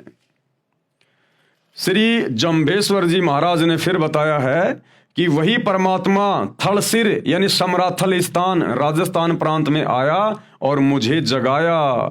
ना जाने कितने व्यक्ति और जागेंगे। जैसे मेरा समराथल प्रसिद्ध है, ये मेरी निज वाणी यानी विशेष वचन है। मैंने अपनी अनुभव की खास निज यथार्थवाणी बोलकर समराथल के व्यक्तियों में परमात्मा भक्ति की जागृति लाई है। सत्य से दूर होकर मुसलमान अभी भी काबे में हज करने जाते हैं, वहां धोख लगाते हैं यानी सिजदा करते हैं, पत्थर को सिजदा करते हैं जो व्यर्थ है। इसी प्रकार हिंदू भी तीर्थ पर जाते हैं, भूतों की पूजा करते हैं, पिंड भराते हैं, ये सब व्यर्थ साधना है। कुरान ज्ञान दाता के मांस आहार के विषय में निर्देश। कुरान ज्ञान दाता यानी कुरान का ज्ञान देने वाला। अब कुरान का ज्ञान दिया डुप्लीकेट अल्लाह ने, डुप्लीकेट खुदा ने, इस शैतान ने हजरत मोहम्मद जी को। तो मांस खाने को लेकर इस शैतान ने क्या कुछ फरमान जारी किया है अपनी तरफ से, हम सबके कर्म फुड़वाने के लिए, हमें नरक में ठोकने के लिए, 84 लाख योनियों में गधे कुत्ते शुअर बनाने के लिए, हमें कष्ट देने के लिए। इस डुप्लीकेट अल्लाह ने कुरान में कहा, किन किन आयतों में और कैसे कैसे किन किन जानवरों का मांस खाने का आदेश दिया है। ये इसी प्रकार से जीवों को भ्रमित करता है। उस अल्लाह कबीर ने, सुप्रीम गॉड ने कोई मांस खाने का आदेश नहीं दिया, पहले आप जी पढ़ चुके हैं। उसने तो 6 दिन में आसमान और धरती के बीच में जो भी कुछ था उसको बनाया और 7वें दिन तख्त पे जा बैठा। और पवित्र बाइबल में साफ साफ लिखा हुआ है कि उन 6 दिनों में उस अल्लाह ने, सुप्रीम गॉड ने, कबीर जी ने स्त्री और पुरुषों को खाने के लिए क्या आदेश दिया और जानवरों को खाने के लिए क्या आदेश दिया। और उसके तख्त पर जाकर बैठने के बाद इस शैतान ने फिर हमें भ्रमित कर दिया, उल्टे सीधे आदेश देकर, मांस खाने का आदेश देकर। तो जो कुरान का ज्ञान देने वाला है डुप्लीकेट अल्लाह, उसने क्या कुछ लिखा है मांस खाने के विषय में। सूर अल माइदा 5 और आयत नंबर 1, ये डुप्लीकेट अल्लाह, ये शैतान क्या कह रहा है। ऐ लोगो जो ईमान लाए हो यानी मुसलमान बने हो, प्रतिबंधों का पूर्ण रूप से पालन करो यानी मेरी बनाई मर्यादा का पालन करो। और क्या कह रहा फिर ये शैतान, ये कैसे भ्रमित करता फिर देखिएगा। तुम्हारे खाने के लिए चौपाइयों की जाति के सब जानवर हलाल यानी वैध किए हैं। क्या कह रहा है ये शैतान कि तुम्हारे खाने के लिए मैंने चौपाइयों की जाति के सब जानवर, चौपाइयों यानी जिनके 4 पैर होते हैं जानवर, मैंने तुम्हारे खाने के लिए वैध कर दिए हैं, जायज कर दिए हैं। तुम 4 पैर वाले जानवरों को काट के खा सकते हो, उनका मांस खा सकते हो। ये शैतान का आदेश है, शैतान का आदेश है। तुम्हारे खाने के लिए चौपाइयों की जाति के सब जानवर हलाल यानी वैध किए हैं, सिवाय उनके जो तुमको आगे चलकर बताएंगे। लेकिन हराम की हालत में शिकार को अपने लिए हलाल न करो, बेशक अल्लाह जो चाहता है हुक्म देता है। जो 4 पांव वाले जानवर खाने के लिए जायज बताए हैं वे हैं ऊंट, गाय, भेड़, बकरी आदि। ये शैतान का फरमान है। सूर माइदा 5 आयत नंबर 3, तुम पर हराम किया गया, यानी जो खाना पाप है वे जानवर बताए हैं। मुर्दार, खून, सूअर का मांस, वे जानवर जो अल्लाह के सिवा किसी और के लिए ज़बह यानी मारा गया हो, उसको भोग लगा हो, किया गया हो, वह जो गला घुटकर या चोट खाकर या ऊंचाई से गिरकर या टक्कर खाकर मरा हो या किसी हिंसक जानवर ने फाड़ा हो, सिवाय उसके जिसे तुमने जीवित पाकर ज़बह न किया हो, वह किसी स्थान पर ज़बह किया गया हो, यानी जिस स्थान पर अन्य देवी देवताओं की मूर्ति हो, और ये भी तुम्हारे लिए नाजायज़ है, और 500 यानी टोस डाल करके उनके द्वारा अपना भाग्य मालूम करो। ये सारे उपरोक्त काम आदेश उल्लंघन के हैं। ये सारे के सारे आदेश शैतान के हैं, शैतान के। 6 दिन में सृष्टि रचकर वो इबादई कबीरा सुप्रीम कोर्ट तो तख्त पे जाके बैठ गया सिंहासन पर सतलोक में। उसके बाद ये आदेश शैतान के हैं, मांस खाने के, परमात्मा के आदेश नहीं हैं। सूरा अल मोमिन 40 आयत नंबर 79, अल्लाह ही ने तुम्हारे लिए चौपाए बनाए हैं ताकि इनमें से किसी पर तुम सवार हो और किसी का गोश्त यानी मांस खाओ। ये शैतान का आदेश है। अल्लाह ने तो ये कहा था कि इस पृथ्वी पर जितने भी जीव जंतु हैं, हे इंसान, तुम उनके ऊपर अपना अधिकार रखना। अधिकार रखने का मतलब कि हे इंसान, जो मैंने तुझे बनाया है नर और नारी करके, तेरे को मैंने विशेष बुद्धि बख्शी है। ये बुद्धि, ये दिमाग अन्य जीव जंतुओं को नहीं है जितनी तुझे है। इसलिए तू अपनी मेहनत करके, अपना पुरुषार्थ करके अपनी रोजी रोटी का बंदोबस्त करना। और तेरे खाने के लिए मैंने जितने भी छोटे छोटे बीज वाले पेड़ हैं और बड़े बड़े जो फल हैं मैंने वो दिए हैं। और तू इन जानवरों पे अधिकार रखना। अधिकार रखने का मतलब है जैसे हम अपने घरों पर गाय रखते हैं, भैंस रखते हैं, तो हमने उनके ऊपर अपना अधिकार किया। हमने उनको समय पे खाना खिलाया, चारा खिलाया, पानी पिलाया, तो वो गाय फिर हमें दूध देती है। दूध से तरह तरह की मिठाइयाँ बनती है, पौष्टिक भोजन बनता है। उस गाय भैंस का गोबर हमारे खेतों में खाद के रूप में काम आता है। वो गाय भैंस हमारे को वो बच्चा देती है, फिर वो खेतों में हल जोतने के काम में आता है। और मरने के बाद उसकी चमड़ी काम आती है पैर के जूते बनाने के लिए। परमेश्वर ने ये नहीं कहा कि तुम जानवरों को खाना, काटना, ये नहीं कहा, केवल अधिकार के लिए कहा है। अब जैसे कोई व्यक्ति किसी हॉस्टल में अपने बच्चे को शहर में एडमिशन दिलवा के आ जाए, भाई माता पिता तो 24 घंटे बच्चे के पास रह नहीं सकते, उन्होंने तो गांव में आके अपना काम भी करना है। और बच्चे को कॉलेज में एडमिशन दिलवा दिया और रहने के लिए हॉस्टल में छोड़ के आ गए। और हॉस्टल का जो वार्डन होता है उसको कह दिया कि हम हमारा बच्चा आपके हवाले कर रहे हैं, आप हमारे बच्चे पे अधिकार रखना। अब उस अधिकार का मतलब क्या है कि मेरा बच्चा ढंग से पढ़े, बढ़िया इसके खाने पीने का ध्यान रखना, हम आपको समय पे पैसा देते रहेंगे, आपकी फीस भरते रहेंगे। अधिकार का मतलब ये नहीं कि वो वार्डन अब उस बच्चे को मारे, पीटे, उसके साथ में बुरा सलूक करे, उसकी उंगलियां काट काट के खाए। माता पिता ने कहा था कि मेरे बच्चे पर अब आपका अधिकार है, यानी हम तो अपने गांव वापस जा रहे हैं, अब आप इन बच्चों को संभालना, इनकी टेक केयर करना। अधिकार का मतलब ये होता है। तो अल्लाह ने 6 दिन में सृष्टि रची और 7वें दिन तख्त पे जा बैठा और हम इंसानों को आदेश दे दिया कि बाकी जीवों पे अब तुम अधिकार रखना, यानी तुम इनको प्यार प्रेम से रखना, बढ़िया चारा खिलाना, पानी पिलाना, इनकी सेहत का ध्यान रखना। और ये बदले में तुम्हें दूध देंगे, तुम्हें खाद देंगे, तुम्हें ऊन प्राप्त होगी, इनसे भेड़ बकरियों से तुम्हें ऊन प्राप्त होगी। ये था परमात्मा के कहने का मतलब। अल्लाह ही ने तुम्हारे लिए चौपाए बनाए हैं ताकि इनमें से किसी पर तुम सवार हो और किसी का गोश्त यानी मांस खाओ। लेकिन ये डुप्लीकेट अल्लाह, उस शैतान ने जीव को भ्रमित करने के लिए, उसके कर्म फुड़वाने के लिए ये उल्टे आदेश कुरान में दिए हैं। अब देखिए उस वास्तविक अल्लाह का क्या आदेश है। सर्जनकर्ता का मानव के खाने के लिए निर्देश व आदेश। सर्जनकर्ता यानी जिसने पूरी कायनात बनाई, जिसने पूरी सृष्टि को रचा, 6 दिन में आसमान और जमीन के दरमियान जो भी कुछ था उसको बनाया, वो सर्जनकर्ता। अल्लाहु कबीर इबादही कबीरा, सुप्रीम गॉड। उन्होंने क्या आदेश दिया? बाइबल ग्रंथ में उत्पत्ति विषय में अध्याय 1 व 2 में, उत्पत्ति अध्याय 1:26, फिर परमेश्वर ने कहा कि हम मनुष्यों को अपने स्वरूप के अनुसार अपनी समानता में बनाएं, यानी इंसान को मैं अपने जैसा ही बना रहा हूं, और वे समुद्र की मछलियों और आकाश के पक्षियों और घरेलू पशुओं और सारी पृथ्वी पर सब रेंगने वाले जंतुओं पर जो पृथ्वी पर रेंगते हैं अधिकार रखें। खाने का आदेश नहीं दिया, अधिकार का आदेश दिया है। जैसे हमारे घर में ऊंट है तो ऊंट पर हमारा अधिकार है, हम ऊंट को खरीद के लेके आते हैं, अब उस पर हमारा अधिकार हो गया।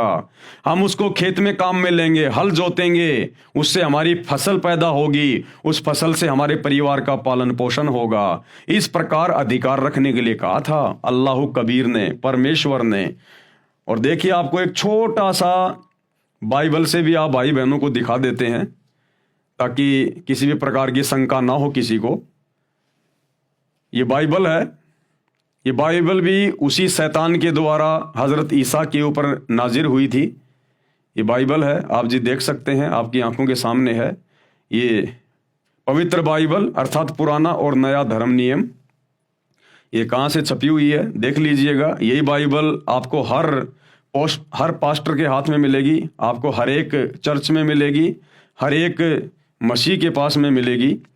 और ये इसका उत्पत्ति अध्याय नंबर 1 और ये इसके श्लोक नंबर हैं 26 से 29।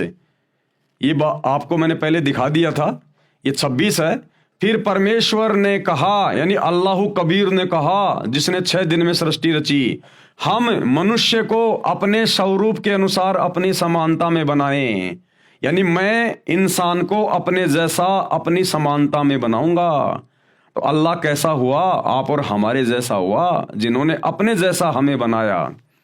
अब आगे चलिए, उन्होंने इंसानों को क्या क्या खाने का आदेश दिया। ये वचन नंबर 29, फिर परमेश्वर ने उनसे कहा, सुनो, जितने बीज वाले छोटे छोटे पेड़ सारी पृथ्वी के ऊपर हैं, जितने बीज वाले छोटे छोटे पेड़, इंसानों को कहा परमेश्वर ने, जब नर और नारी करके उनको उत्पन्न किया, फिर उनको खाने के लिए क्या आदेश दिया कि सुनो, पृथ्वी पर बीज वाले जितने भी छोटे छोटे पेड़ पौधे हैं, यानी जौ, ज्वार, मक्का, बाजरा, गेहूं, ये अन्न बीज वाले छोटे छोटे पेड़ हैं। और जितने वृक्षों में बीज वाले फल होते हैं, यानी सेब, संतरा, अंगूर, आम, वे सब मैंने तुमको दिए हैं, वे तुम्हारे भोजन के लिए हैं। ये खाने का आदेश दिया था उस कबीर अल्लाह ने, ना कि मांस खाने का आदेश दिया था। और जानवरों के लिए भी परमात्मा ने आदेश दिया। और जितने पृथ्वी के पशु और आकाश के पक्षी और पृथ्वी पर रेंगने वाले जंतु हैं, जिनमें जीवन का प्राण है, यानी जिनमें आत्मा है, उन सब के खाने के लिए सब हरे हरे छोटे पेड़ दिए हैं। इन जानवरों के लिए, जीव जंतुओं के लिए, इनको खाने के लिए छोटे छोटे पेड़ पौधे दिए हैं, हरे भरे। ये आदेश है अल्लाह कबीर का। उन्होंने तो जानवरों को भी मांस खाने का आदेश नहीं दिया, लेकिन शैतान की प्रेरणा से, शैतान के प्रभाव से आज इंसान भी जानवर से बदतर हो गया, जानवर से बदतर। इसलिए भाइयों बहनों, ये आपत्तियां आने वाले समय में 2028 जो युग परिवर्तन का दौर है, ये ऐसे इंसानों को झेलनी पड़ेंगी जो उस परमेश्वर के वचन को तोड़कर और शैतान के वचन को ज्यादा महत्व दे रहे हैं। अधिकार रखने से तात्पर्य है कि मानव अन्य प्राणियों से बुद्धिमान बनाया है, जो सब प्राणियों को काबू कर सके। इनको खाने का निर्देश नहीं है। जैसे सर्कस में शेर भी होते हैं, हाथी भी होते हैं, चीता भी होता है, भालू भी होते हैं। तो सर्कस वाला क्या करता है, उसने उन सब के ऊपर अपना अधिकार कर लिया और अब उनसे खेल दिखा दिखा के वो 2 पैसे कमा रहा है। तो अधिकार का मतलब ये होता है कि तुम उनकी टेक केयर करो और वो तुम्हें फायदा पहुंचाएं, नफा पहुंचाएं। और खाने के लिए परमात्मा ने सबको ये छोटे छोटे बीज वाले पेड़, फल, ये आदेश दिया परमात्मा ने, किसी जीव की हत्या करने का नहीं दिया। उत्पत्ति 1 श्लोक 27, तब परमेश्वर ने मनुष्यों को अपने स्वरूप के अनुसार उत्पन्न किया, नर नारी करके उसने मनुष्य की सृष्टि की। परमेश्वर ने मनुष्यों को आशीष दी और उनसे कहा, फूलो फलो और पृथ्वी के ऊपर भर जाओ। मनुष्यों के भोजन के लिए निर्देश जो अभी आपने बाइबल में देख लिया कि उस अल्लाह कबीर ने, सुप्रीम गॉड ने इंसानों के भोजन के लिए क्या निर्देश दिए। उत्पत्ति अध्याय 1 श्लोक 29, फिर परमेश्वर ने उनसे यानी मनुष्यों से कहा, सुनो, जितने बीज वाले छोटे छोटे पेड़ सारी पृथ्वी के ऊपर हैं, यानी बाजरा, ज्वार, गेहूं, चावल, चना, मक्का, काजू, बादाम, पिस्ता आदि आदि, और जितने वृक्षों में बीज वाले फल होते हैं, आम, अमरूद, जामुन, केले, अंगूर, वे सब मैंने तुमको दिए हैं, वे तुम्हारे भोजन के लिए हैं। अभी आपने बाइबल में देख लिया। उत्पत्ति अध्याय 1 श्लोक 30, और जितने पृथ्वी के पशु और आकाश के पक्षी और पृथ्वी पर रेंगने वाले जंतु हैं, जिनमें जीवन के प्राण हैं, उन सब के खाने के लिए मैंने हरे हरे छोटे पेड़ दिए हैं, और वैसा ही हो गया। उत्पत्ति अध्याय 1 श्लोक 31, बाइबल में क्या लिखा है, तब परमेश्वर ने जो कुछ बनाया था देखा तो क्या देखा कि वो बहुत अच्छा है। तब सांझ हुई, फिर भोर हुआ, इस प्रकार 6वां दिन हो गया। उत्पत्ति अध्याय 2 और आगे ये श्लोक नंबर 2, यों आकाश और पृथ्वी और उसकी सारी सेना का बनाना समाप्त हो गया, और परमेश्वर ने अपना काम जिसे वह करता था 7वें दिन समाप्त किया, और उसने अपने किए हुए सारे काम से 7वें दिन विश्राम किया। यानी वो कबीर परमात्मा अपने सतलोक के सिंहासन पर जा बैठा। उत्पत्ति अध्याय 2 श्लोक 3, और परमेश्वर ने 7वें दिन को आशीष दी तथा पवित्र ठहराया, क्योंकि उसमें उसने सृष्टि की रचना के सारे काम से विश्राम किया। विशेष मानव के भोजन के विषय में यह आदेश उस अल्लाह का, जिसके विषय में कुरान की सूरत फुरकानी 25 आयत नंबर 52 से 59 में वर्णन है कि कबीर अल्लाह ने सर्व सृष्टि की रचना 6 दिन में की, फिर ऊपर आसमान में तख्त यानी सिंहासन पर जा विराजा। उसकी खबर यानी संपूर्ण जानकारी किसी बाखबर यानी तत्वदर्शी संत से पूछो, उससे जानो। अब भैया उसकी जानकारी तो वर्तमान में सतगुरु रामपाल जी परमेश्वर जी के पास में है, बाकी पूरे विश्व में किसी के पास नहीं है। और अब ये जानकारी धीरे धीरे धीरे धीरे पूरी दुनिया को पता चल रही है कि वास्तव में रियल अल्लाह कौन है, रियल गॉड कौन है, और ये डुप्लीकेट शैतान जिसने सबको भ्रमित कर रखा है, जो मुसलमानों का अल्लाह बन के बैठा, हिंदुओं का भगवान बन के बैठा हुआ है। अब ये जानकारी सतगुरु रामपाल जी ने यानी स्वयं उस अल्लाह कबीर ने धरती पर बाखबर के रूप में, तत्वदर्शी संत के रूप में प्रकट होकर अब सबको बता दी है। और अब ये डूंडा फटेगा, डूंडा पूरे विश्व में डंके की चोट पर बच्चे बच्चे को पता चलेगा कि शैतान कौन है, डुप्लीकेट अल्लाह कौन है और सुप्रीम गॉड कौन है। यह कादिर अल्लाह अल्लाह ताला है, सृष्टि का रचनहार है। इसने जो रचना करनी थी 6 दिन में की, तथा जो प्राणियों के खाने का आदेश देना था दिया, और 7वें दिन ऊपर आसमान में अपने निज निवास में तख्त पर जा बैठा, जिसका आदेश मानव यानी नर नारी को मांस खाने का नहीं है। इसके आदेश की अवहेलना करके, अन्य का आदेश पालन करके मांस खाने वाले परमेश्वर का विधान भंग कर रहे हैं। हिंदू हो, मुसलमान हो, सिख हो, ईसाई हो, जो भी लोग मांस खाते हैं, उल्टे कार्य करते हैं, 2 नंबर के काम करते हैं, ये सब के सब शैतान के प्रभाव से कर रहे हैं, डुप्लीकेट अल्लाह के प्रभाव से कर रहे हैं। उस सुप्रीम गॉड अल्लाह कबीर के आदेश की अवहेलना कर रहे हैं, जिस कारण से भयंकर मुसीबतों का सामना करना पड़ेगा, जो दंडित किए जाएंगे। विशेष बाइबल के इस कथन से सिद्ध होता है कि सृष्टि रचना करने वाले ने अपने वचन से अनेकों स्त्री पुरुषों मनुष्यों की उत्पत्ति की थी, तथा अनेकों पशु पक्षियों तथा पृथ्वी व जल के जीव जंतुओं की उत्पत्ति की थी। जैसे कहा है कि बाइबल उत्पत्ति 1 अध्याय 25, छठे दिन इस प्रकार परमेश्वर ने पृथ्वी के जाति जाति के वन पशुओं को और जाति जाति के भूमि पर रेंगने वाले सब जंतुओं को बनाया। उत्पत्ति अध्याय 1 श्लोक 26 और 27। तब परमेश्वर ने मनुष्यों को अपने स्वरूप के अनुसार उत्पन्न किया, यानी खुदा ने हमें अपने जैसा बनाया, यानी भगवान हमारे जैसा है, इंसान जैसा। नर नारी करके मनुष्यों की सृष्टि की, जो बाइबल में आगे वर्णन है। यह परले के बाद का है। फिर भी हमने मांस न खाने वाला प्रकरण समझना है। इससे स्पष्ट है कि पूर्ण ब्रह्म यानी कादिर अल्लाह यानी परमेश्वर का आदेश मानव को मांस खाने का नहीं है। मांस खाने से पाप लगता है, भयंकर दोषी बनता है, दंड का अधिकारी बनता है। आगे पढ़े विस्तृत वर्णन। अल्लाह के तख्त पर जाने के पश्चात काल ब्रह्म ने इसमें पुनः मानव रचना की। अब वो कादिर अल्लाह, कबीर अल्लाह जिसने 6 दिन में सृष्टि रची, वो तो सिंहासन पर सतलोक में जाके बैठ गया। उसके बाद फिर इस शैतान ने, डुप्लीकेट अल्लाह ने, इसने फिर अपने तरीके से इंसानों की और उत्पत्ति की अपने भोजन के लिए। सबसे पहले इसने दुर्गा के साथ में शारीरिक संबंध बना के, क्योंकि दुर्गा इस काल की पत्नी है शैतान की, और इसने दुर्गा के माध्यम से 3 पुत्रों की उत्पत्ति की, ब्रह्मा विष्णु महेश की।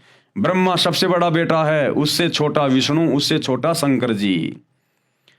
इन तीनों की उत्पत्ति करके ये काल, ये शैतान अपने 21वें ब्रह्मांड में ब्रह्मलोक में जाके बैठ गया गुप्त, और कहा कि दुर्गा अब मैं किसी को दर्शन नहीं दूंगा, और इन तीनों बेटों के माध्यम से तू मेरे भोजन का बंदोबस्त कर, आगे सृष्टि की उत्पत्ति करवा, नर और नारी पैदा करवा, और मेरे भोजन का इंतजाम करो, क्योंकि इसको प्रतिदिन 1 लाख मनुष्य शरीरधारी स्त्री पुरुषों को खाने का आदेश मिला हुआ है, श्राप लगा हुआ है इसको परमात्मा की तरफ से।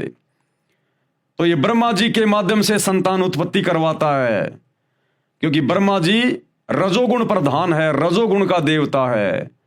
आज इस पृथ्वी पर जितने भी जीव हैं, चाहे इंसान हो चाहे पशु पक्षी हो, जो संतान उत्पन्न करने की जो प्रेरणा होती है, विषय वासना, ये ब्रह्मा जी के कारण होती है। ब्रह्मा जी रजोगुण का प्रधान है, क्योंकि ब्रह्मा जी को इस शैतान ने अपनी पत्नी दुर्गा के माध्यम से ये ड्यूटी दे रखी है, संतान उत्पन्न करने की, नर और नारी उत्पन्न करने की अपने भोजन के लिए। और विष्णु जी के माध्यम से आपस में सबको बांध के रखता है मोह ममता में, क्योंकि विष्णु जी शतोगुण प्रधान है। और फिर शंकर जी के माध्यम से लड़ाई झगड़ा करवा के, मार पिटाई करवा के, एक्सीडेंट में जैसे भी है, फिर ये लोगों की मृत्यु करवाता है, क्योंकि शंकर जी तमोगुण के प्रधान देवता हैं। अल्लाह के यानी उस कबीर परमेश्वर के तख्त पर जाने के बाद काल ब्रह्म ने यानी शैतान ने इसमें दोबारा मानव रचना की। उसका वर्णन आगे है। काल ब्रह्म ने अपने तीनों पुत्रों ब्रह्मा, विष्णु तथा शिव को यहाँ का संचालक बनाया है। कर्मों के अनुसार फल देना इसके अधिकार में दिया है, और स्वयं ये गुप्त रहता है। ये शैतान किसी के सामने नहीं आता, खुद ये अपने 21वें ब्रह्मांड में जाके बैठ गया, गुप्त रहता है। आगे इस पवित्र ग्रंथ बाइबल में कहीं पर मांस खाने का निर्देश है, वह उस पूर्ण ब्रह्म कंप्लीट गॉड का नहीं है। इसी प्रकार यदि पवित्र बाइबल में या पवित्र कुरान में कहीं भी मांस खाने का आदेश है, तो वह पूर्ण ब्रह्म कादिर अल्लाह का नहीं है, वह हमने नहीं मानना है। सूक्ष्म वेद यानी कलाम एक कबीर में कादिर अल्लाह का निर्देश। अब सूक्ष्म वेद में यानी कबीर सागर में और गरीबदास जी के सदग्रंथ साहिब में उस कलाम कबीर यानी अल्लाह कबीर सुप्रीम गॉड का क्या आदेश है। हजरत मोहम्मद जी जिस साधना को करता था वही साधना अन्य मुसलमान समाज भी कर रहा है। वर्तमान में सब मुसलमान श्रद्धालु मांस भी खा रहे हैं, परंतु नबी मोहम्मद जी ने कभी मांस नहीं खाया, तथा न ही उनके सीधे अनुयायियों 1,80,000 ने मांस खाया। केवल रोजा व बंग तथा नमाज किया करते थे, गाय आदि को बिस्मिल यानी हत्या नहीं करते थे। नबी मोहम्मद नमस्कार है राम रसूल कहाया, और 1,80,000 को सौगंध जिन नहीं करद चलाया। अरश कुरश में अलय तकत है, खालिक बिन नहीं खाली। और वो पागंबर पाक पुरुष थे साहिब के अब्दाली, कि नबी हजरत मोहम्मद और उनके फॉलोवर तो बहुत ही पाक थे, पवित्र थे, उन्होंने कभी मांस को छुआ तक नहीं।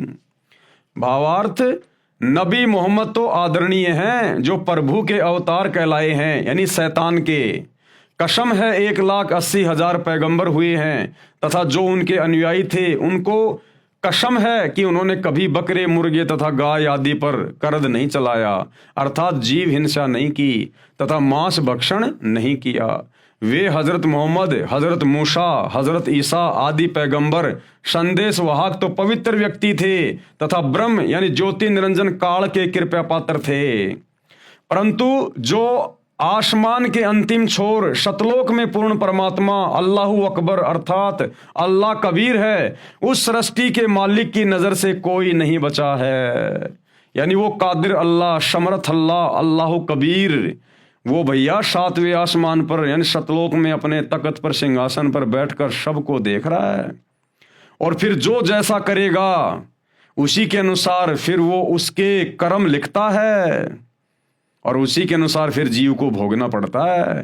तो उस कादिर अल्लाह का जो 7वें दिन तख्त पे जा बैठा, कबीर, जो वर्तमान में सतगुरु रामपाल जी के रूप में धरती पे प्रकट है, उन्होंने कभी किसी को मांस खाने का आदेश नहीं दिया। और फिर भी यदि ये इंसान, चाहे हिंदू हो, मुसलमान हो, सिख हो, ईसाई हो, पूरे विश्व का, यदि फिर भी ये मांस खाता है, आधी अधूरी भक्ति साधना करता है, मंदिर, मस्जिद, चर्च, गुरुद्वारों में धक्के खा रहा है, तो फिर वो उस अल्लाह के द्वारा दंडित किया जाएगा, दंडित। मारी गऊ शब्द के तीरम, ऐसे थे मोहम्मद पीरम। शब्द फिर जीवाई हंसा राख्या, मांस नहीं बाख्या, ऐसे पीर मोहम्मद भाई। यानी एक बार हजरत मोहम्मद जी ने अपनी वचन शक्ति से, अपने शब्द से एक जिंदा गाय को मार दिया। तलवार से नहीं मारा, अपने वचन से मारा, अपनी शब्द शक्ति से मारा। और उसके बाद जब वो गाय को जिंदा करने लगे तो गाय जिंदा नहीं हो पाई, उनकी बैटरी डिस्चार्ज हो गई, शब्द शक्ति नहीं रही। अब हजारों आदमी देखने वाले, पैगंबर की बेइज्जती हो रही है, पैगंबर के अनुयायी खड़े हैं, गाय जिंदा हो नहीं रही, सारे जंतर मंत्र बोल ली हजरत मोहम्मद ने। अब देखा ये तो बात बिगड़ जाएगी। उस समय हजरत मोहम्मद जी ने जो जिंदा बाबा के रूप में उनको काबा में वो कबीर परमात्मा मिला था, उनको याद किया, गुफा में जाके रो रो के अल्लाहु कबीर, अल्लाहु कबीर। अब मुसलमान भाई कहते हैं ना अल्लाहु अकबर, अल्लाहु अकबर का मतलब होता है अल्लाहु कबीरू, अल्लाहु कबीर, अकबीर।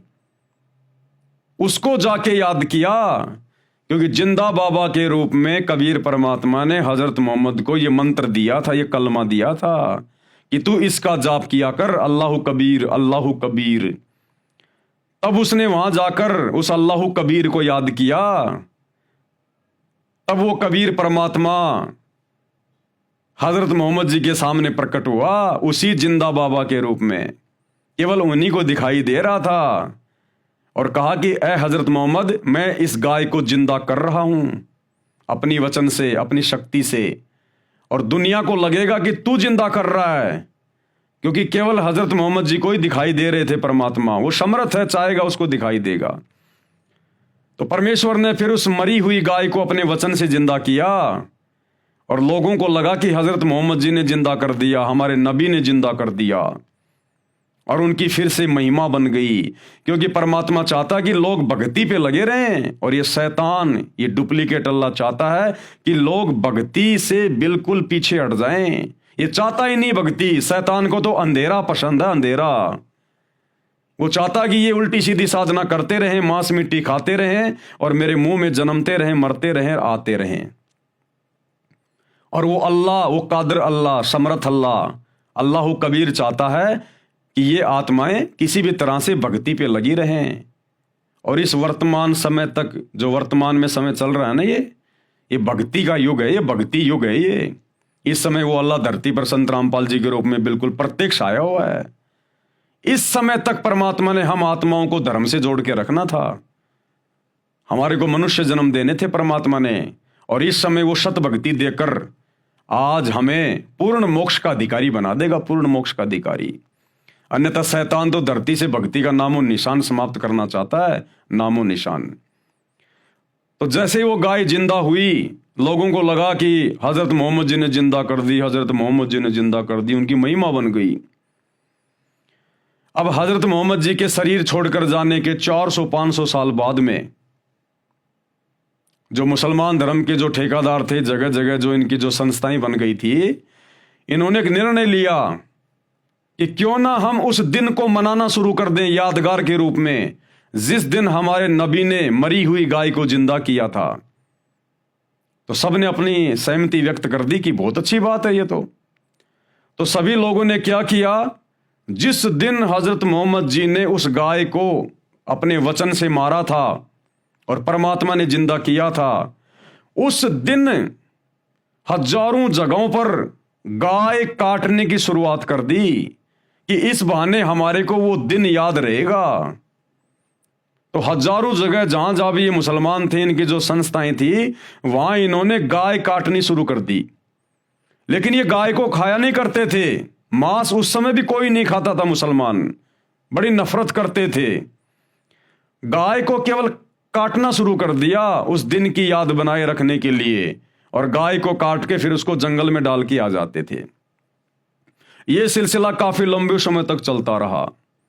आगे चलकर एक समय भयंकर अकाल पड़ गया, अकाल, खाने को दाना भी नहीं मिल रहा लोगों को, और उसी समय उनका वो गाय काटने वाला दिन आ गया। अब हजारों जगह उन्होंने गाय काटी और जंगल में जाके फेंक के आ गए। अब जो लोग भूखे मर रहे थे मुसलमान, उन लोगों को खाने को कुछ नहीं मिल रहा था। अपनी जान बचाने के लिए वे लोग उस गाय का मांस उठाकर ले आए और उन्होंने पकाकर खाना शुरू कर दिया। अन्य लोगों ने, मुसलमानों ने देखा तो कहा ये तो बड़े निकम्मे आदमी हैं, इन्होंने तो अपना धर्म भ्रष्ट कर लिया, इन्होंने मांस खा लिया। यह सूचना उन्होंने अपने धर्म के ठेकेदारों को दी। अब इस प्रकार की सूचना जगह जगह से आने लग गई कि साहब वहां भी मांस खा लिया, वहां भी मांस खा लिया, वहां भी मांस खा लिया। अब कोई 2, 4, 5 होते तो उनको कोई सजा भी देते। सबको पकड़ पकड़ के लेके आ गए वो गांव वाले कि साहब देखो इसने मांस खाया, उस गाय का इसने मांस खाया। अब धर्म के ठेकेदारों ने देखा रही तो हजारों आदमी हैं, 1-2 को सजा दे दें, हजारों को कैसे दें, तो बात बिगड़ेगी। तो बाद में उन्होंने आपस में सलाह मशवरा किया और कहा कि भाई ऐसा है, हमने जब गाय काटी थी ना, हमने कलमा पढ़ा था, और कलमा पढ़ने के बाद में वो प्रसाद बन गया था, प्रसाद, मांस नहीं रहा, और उसको खाने से कोई पाप नहीं लगा। इस प्रकार फिर आगे चलकर ये बिजली पूरे मुसलमान समाज में गिर गई, पूरे मुसलमान समाज में। फिर तो ये परंपरा बन गई, रिवाज बन गया, कोई भी जानवर काटो कलमा पढ़ के, और कह दिया कि अब तो ये प्रसाद बन गया। अरे नालायकों, अपने बच्चों को काटो ना देखे। अगर ये कलमा पढ़ने से अगर मांस अगर प्रसाद बन रहा है और उसकी रूह जन्नत में जा रही है, ये मुल्ला मौलवी जब ये काटते हैं ये कलमा पढ़ के किसी भी जानवर को, तो कहते हैं हे अल्लाह, इसकी रूह को, इसकी आत्मा को जन्नत में जगह देना। जैसे अल्लाह इनके बाप का नौकर है कोई, जो जैसा ये कहेंगे अल्लाह वैसा ही करेगा। ये मनमुखी सोच है, मनमुखी धारणा।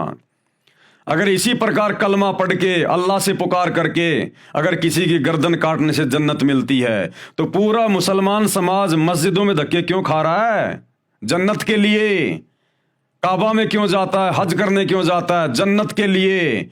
अगर ऐसे ही जन्नत मिलती है तो अपने परिवार वालों की गर्दन काट कलमा पढ़ के, और उनके शरीर को तो खा ले प्रसाद समझ के कि ये तो प्रसाद बन गया, उसको तो प्रसाद समझ के खा ले, और आत्मा उसकी जन्नत में चली गई। अरे जन्नत के लिए तो भक्ति कर रहे हैं, तो इससे अच्छा मौका और क्या? जब तुम जानवरों को जन्नत में भेज रहे हो और उसके शरीर को प्रसाद बना के खा रहे हो, तो अपने बच्चों को काट काट के खाओ ना। तुम काटोगे, कलमा पढ़ोगे, आत्मा तो उसकी जन्नत में चली गई, और बाकी बच गया उसका शरीर, उसको पका पका के खाओ अपने घर पे। तो ये ड्रामेबाजी है, ड्रामेबाजी। ये नहीं चलेगी उस अल्लाह के दरबार में। तुमने उस दरगाह का महल नहीं देखा, धर्मराज के तिल तिल का लेखा। तो एक छोटा सा सत्संग गुरुदेव भगवान इस कादिर अल्लाह के मुख कमल से कि किस प्रकार से मुसलमान धर्म में ये मांस खाने की शुरुआत हुई शैतान की प्रेरणा से। सुनिएगा। परमात्मा ने कहा क्या हुआ कि जब हजरत मोहम्मद जी ने वह गाय मार दी वतन तय पर जीवित ना हुई, अपने सारे कलमे कलमे पढ़ लिए उसने, तब कहते हैं मुझे याद किया कि हे जिंदा रूप वो परमात्मा मेरी मदद करो, मेरी इज्जत रखो। कहते हैं हम शब्द स्वरूपी बेग गया रे, तुरंत पहुंच गए हम, और मुई गऊ हम तत्काल जवाई। अब परमात्मा शब्द स्वरूपी यानी अपने सह शरीर आते हैं, लेकिन वो शरीर अन्य को दिखाई नहीं दे रहा, हजरत मोहम्मद को दिखाई दे रहे थे। वो महात्मा आ गया मेरे पास जो मुझे ऊपर लेकर गया था, और तब परमात्मा ने कहा कि रुक जा मैं जीवित करता हूं। परमात्मा ने थपकी रमाई, वो जीवित गाय जीवित होगी। लेकिन वो हजरत मोहम्मद को दिख रहे थे। हजरत मोहम्मद को परमात्मा ने कह दिया था कि ये लोग समझेंगे कि तूने ही जीवित कर दी है, मैं इनको दिखाई नहीं दे रहा हूं। तब परमात्मा, उसके बाद हजरत मोहम्मद जी की वाह वाह होगी, और उनके अनुयायियों ने कहा कि देख लो भाई विरोधियों, हमारे नबी पूर्ण नबी हैं। अब उसके कुछ हजरत मोहम्मद जी के यानी शरीर प्राण त्याग जाने के उपरांत कई वर्षों 400-500 वर्ष के बाद तक, कुछ दिनों के बाद कुछ मुसलमान लोगों ने इकट्ठा होकर के एक स्कीम बनाई कि भी हमारे हजरत मोहम्मद जी ने जिस दिन गाय मार कर जीवित की थी उस दिन को मनाया करेंगे।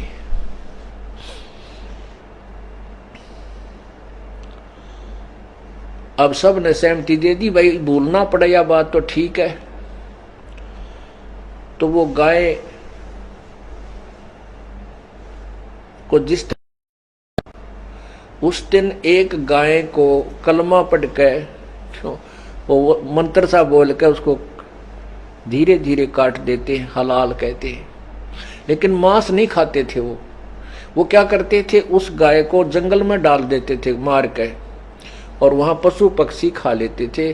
तो वो नहीं खाते थे, मुसलमान नहीं खाते थे मांस, कहते हम नहीं छुएंगे इसको।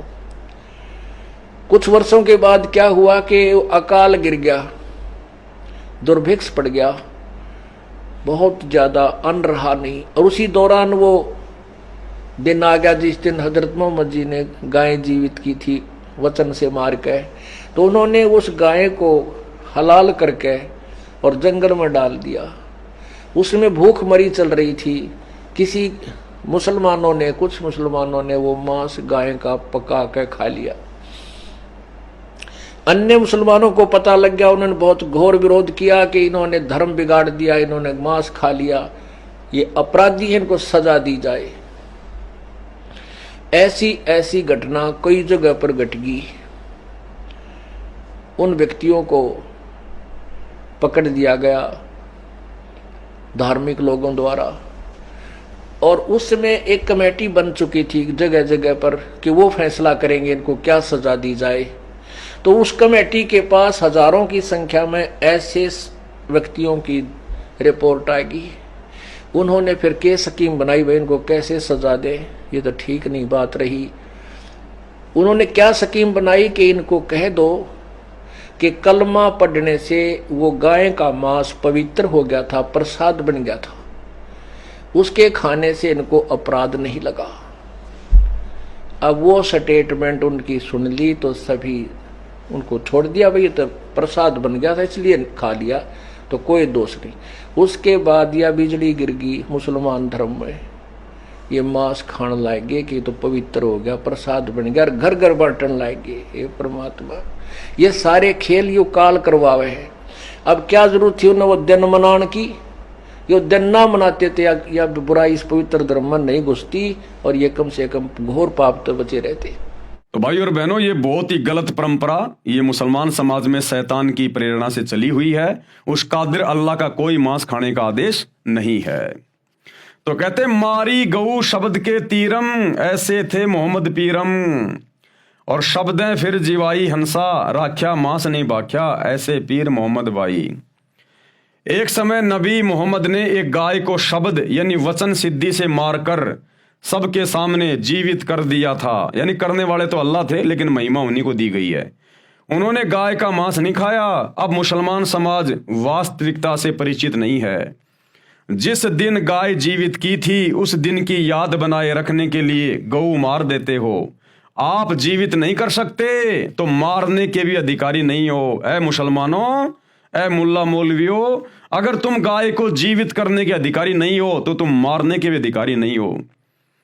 तुम कहते हो कि हमारे नबी ने गाय को मार दिया था, तो तुम्हारे नबी ने तो गाय को जीवित भी कर दिया था। तुम करके दिखाओ ना। अगर तुम जीवित करने के अधिकारी नहीं हो तो फिर तुम किसी को मारने के भी अधिकारी नहीं हो। आप मांस को प्रसाद रूप जानकर खाते तथा खिलाते हो। आप खुद भी पाप के भागी बनते हो तथा अपने अनुयायियों को भी गुमराह कर रहे हो। आप दोजक यानी नरक के पात्र बन रहे हो। अब सूक्ष्म वेद में, उस पवित्र कबीर सागर में, जो कि सूक्ष्म वेद है, 5वां वेद है, और आदरणीय गरीबदास जी की वाणियां सूक्ष्म वेद, इनमें परमेश्वर की तरफ से क्या आदेश है मांस खाने या ना खाने के विषय में, और जो लोग मांस खाते हैं उनके विषय में। कबीर मांस आहारी मानव प्रत्यक्ष राक्षस जानी, यानी जो मांस भक्षण करता है किसी भी जानवर का, वो तो प्रत्यक्ष राक्षस है, राक्षस। कबीर मांस आहारी मान ई प्रत्यक्ष राक्षस जानी, ताकि संगति मति हरे होए भक्ति में आनी। ऐसे दुष्ट नीच प्रवृत्ति के, राक्षस प्रवृत्ति के लोगों की तो संगति भी नहीं करनी चाहिए। जो लोग मांस खाते हैं वो तो प्रत्यक्ष राक्षस हैं, उनके पास तो बैठना भी नहीं चाहिए। उनके पास बैठने मात्र से हमारी भक्ति में हानि होगी, नुकसान होगा, हमारे विचार गंदे होंगे। ऐसे लोगों के पास तो, जो मांस खाते हैं या किसी जानवर को काटते हैं, उनके तो पास में भी नहीं बैठना चाहिए। उस अल्लाह का तो ये आदेश है। कबीर मांस खाए ते ढेड सब। जो लोग मांस खाते हैं वो किसी भी धर्म का हो, किसी भी जाति का, वो ढेड इंसान है। ढेड, ढेड कोई जाति नहीं होती। ढेड का मतलब होता है नीच व्यक्ति। तो कहते हैं मांस खाने वाला चाहे हिंदू हो, चाहे मुस्लिम हो, चाहे सिख हो, चाहे ईसाई हो, विश्व का कोई भी प्राणी हो, वो ढेड व्यक्ति है, वो नीच है, नीच। कबीर मांस खाए ते ढेड सब, और मद पीवे सो नीच, और जो शराब पीते हैं वो महादुष्ट प्राणी है। कुल की दुर्मति पर हरे राम कहे सो ऊंच। ऐसे व्यक्तियों की तो दुर्मति ये शैतान हर लेता है। उनके कुल की, परिवार की, उनके खानदान की दुर्गति होती है। पूरा का पूरा खानदान ऐसे लोगों का या तो कभी जल के मरेगा, या कभी एक्सीडेंट में मरेगा, या किसी बीमारी से मरेगा। यानी ऐसे लोगों की तो भयंकर दुर्गति से मौत होती है। और राम कहे सो ऊंच, और जो भक्ति करता है उस अल्लाह राम की, उस अल्लाह कबीर की, राम यानी जो सबसे बड़ा अल्लाह, सबसे बड़ा खुदा, दशरथ पुत्र राम नहीं। त्रेता युग में जो रामचंद्र जी आए थे वो तो खाली उनके शरीर का नाम था राम, केवल उनकी पहचान थी। वास्तव में राम कौन है? राम यानी अल्लाह, खुदा, सबसे बड़ा भगवान। कहते हैं जो उसकी भक्ति करेगा वो ऊंच है, वो सर्वश्रेष्ठ आत्मा है। कबीर मांस बखे और मद पीवे, यानी जो जो लोग मांस खाते हैं और शराब पीते हैं, और धन वैश्याशो खाए, और जो लड़कियों से धंधा करवाते हैं, वैश्यावर्ती का धंधा करवाते हैं, और जुआ खेले, चोरी करे, और जो लोग जुआ खेलते हैं और चोरी करते हैं, अंत समूला जाए, अंत में उनकी दुर्गति होगी, बर्बादी। और वर्तमान में ये जो शेयर मार्केट का जो काम है, ये जुए की श्रेणी में आता है, जुए की श्रेणी में, जुआ खेलने की श्रेणी में। तो कहते हैं ऐसे लोगों की तो अंत में दुर्गति होगी, उनका तो समूला नाश जाएगा। कौन? मांस खाने वाले, शराब पीने वाले, नशा करने वाले, और धन वैश्या से खाए, यानी लड़कियों से जो वैश्यावर्ती करवाता है फिर उस पैसे को खाता है, यानी उस पैसे से अपना पेट भर रहा है। जुआ खेलने वाला और चोरी करने वाला, अंत समूला जाए। कबीर मांस मांस सब एक हैं कि नालायको, मांस चाहे इंसान का हो, चाहे जानवर का, चाहे आपके बेटा बेटी का हो, चाहे मुर्गे और हिरण का। कहते हैं मांस मांस सब एक हैं, मुर्गी हिरण गाय, आंखों देख नर खात है, ते नर नरक में जाए। और फिर भी ये इंसान उसको खा रहा है काट काट के। कहते हैं अंत में वो नरक में जाके गिरेगा, दोजख की आग में जाके गिरेगा। वो चाहे हिंदू हो, चाहे मुसलमान हो, चाहे विश्व का कोई भी प्राणी क्यों ना हो, जो एक मांस दूसरे मांस को खा रहा है। कबीर ये कुकर को बख्श है। कबीर अल्लाह कह रहे हैं कि ये मांस खाना तो ये कुत्ते का भोजन है। कबीर ये कुकर को बख्श है। मनुष्य देह क्यों खाए हे नादान प्राणी, ये अनमोल मनुष्य जन्म प्राप्त करके तू क्यों ये गंदगी खा रहा है। मुख में आमिख मेल के नरक परेंगे जाए। कबीर पापी पूजा बैठ के बखे मांस मद दोई, कि एक तरफ तो तुम भक्ति करने का दिखावा करते हो, मुसलमान तुम मस्जिद में जाते हो, नमाज करते हो, हिंदू तुम लोग मंदिर में जाते हो, मूर्तियां पूज रहे हो, और दूसरी तरफ तुम लोग मांस खा रहे हो, शराब पी रहे हो। तिनकी दीक्षा मुक्ति नहीं, कोटि नरक फल होई। गुरु पद पर जो लोग बैठे हैं मुसलमान धर्म में, हिंदू धर्म में, किसी भी धर्म में, और उसके बाद वो मांस भी खाते हैं, शराब भी पीते हैं, नशा भी करते हैं, कैसे ऐसे लोगों से दीक्षा लेने से, उपदेश लेने से मुक्ति नहीं होगी। दोनों नरक में जाएंगे, दोनों के दोनों। कबीर जीव हनय हिंसा करे, यानी जीव हत्या करता है, प्रकट पाप सिर होए, उसके सिर पर तो पाप रखा जा रहा है। निगम पुनि ऐसे पाप ते बिस्त गया नहीं कोई। ऐसे कुकर्म करने वाले आज तक तो कभी स्वर्ग में गए ही नहीं, जन्नत में गए नहीं। अल्लाह कबीर कह रहा है कि ऐसे कुकर्म करने वाले, जीव हत्या करने वाले आज तक कभी भी भिस्त में नहीं गए, स्वर्ग में नहीं गए। उनके सिर पर तो पाप की गठरी रखी है। कबीर तिल भर मछली खाए के कोटि गऊ दे दान। कबीर अल्लाह कह रहा कि अगर किसी ने तिल भर भी मछली खा ली, यानी तिल भर भी मांस खा लिया, चाहे तुम 1 करोड़ गाय दान कर दो, तुम्हारा वो पाप नहीं उतर सकता। अब सोचिए जो लोग रोजाना मांस खा रहे हैं, बकरे बकरे काट के, मुर्गियां काट के, उनके साथ में क्या बीतेगी। उस अल्लाह कबीर का तो ये आदेश है कि तिल भर मछली खाए के, तिल के दाने जितने भी अगर आपने मछली खा ली, कोई भी मांस का टुकड़ा खा लिया, चाहे तुम 1 करोड़ गाय दान कर दो, तुम्हारा वो पाप नहीं उतरेगा। और काशी करोत ले मरे तो भी नरक निदान। भले फिर तुम काशी में करोत लेके मर जाना, तुम्हारा वो पाप नहीं उतरेगा। एक समय हिंदू धर्म के पंडितों ने, ब्राह्मणों ने एक कुकर्म शुरू कर दिया धन कमाने के लिए। इन्होंने कहा कि भगवान विष्णु की तरफ से हमारे को एक आदेश आया है। इन्होंने आरा लगा दिया वहां पर काशी में, जैसे वो लकड़ी काटने का आता ना था ऐसा, और कहा कि जो अपनी गर्दन कटवाएगा यहां आकर, वो सीधा स्वर्ग में जाएगा, बैकुंठ में जाएगा। तो जो बेचारे श्रद्धालु थे, उस समय बेचारे अनपढ़ हुआ करते थे, इन पंडितों पर, मुल्ला मौलवियों पर आंख बंद करके विश्वास किया करते थे। तो उन बुजुर्गों ने कहा कि बेटाओ देखो, वैसे भी हमारी मृत्यु का दिन आ गया, हम बुजुर्ग हो गए, और क्यों ना हम वहां पर काशी में जाके वो करोत लेके अपना शरीर त्याग दें, हमारी गति हो जाएगी, और आप जी उन धर्म गुरुओं को, ब्राह्मणों को थोड़ी बहुत दान दक्षिणा दे देना। उन्होंने ऐसा ही किया, अपने बूढ़े माता पिता को वहां छोड़ के आ गए पंडितों के पास में, और उनके खाने पीने का सारा उनको एक्स्ट्रा उनको पैसा दे दिया करते थे। अब उन पंडितों ने देखा रे भाई भीड़ बहुत ज्यादा होने लग गई, बड़ी समस्या हो गई। उसके बाद उन्होंने एक आरा लगा दिया वहां पर गर्दन काटने का, और कहा कि भगवान विष्णु की तरफ से हमें आदेश आया है, अगर किसी ने जल्दी भिस्त में जाना है, स्वर्ग में जाना है, तो आरे से गर्दन कटवा लो। और भैया आरे से गर्दन कटवाने के थोड़े पैसा एक्स्ट्रा लगेंगे। तो उन बुजुर्गों ने अपने बच्चों को बताया कि भाई ऐसे ऐसे है, हमें मरना तो है ही, 5-10 रुपये और दे दो पंडित जी को, हम जल्दी चले जाएंगे। तो उन लोगों ने, उन स्वार्थी पंडितों ने, उन धर्म के ठेकेदारों ने शैतान की प्रेरणा से, काल की प्रेरणा से वहां पर इंसानों को काटना शुरू कर दिया, इंसानों को काटना।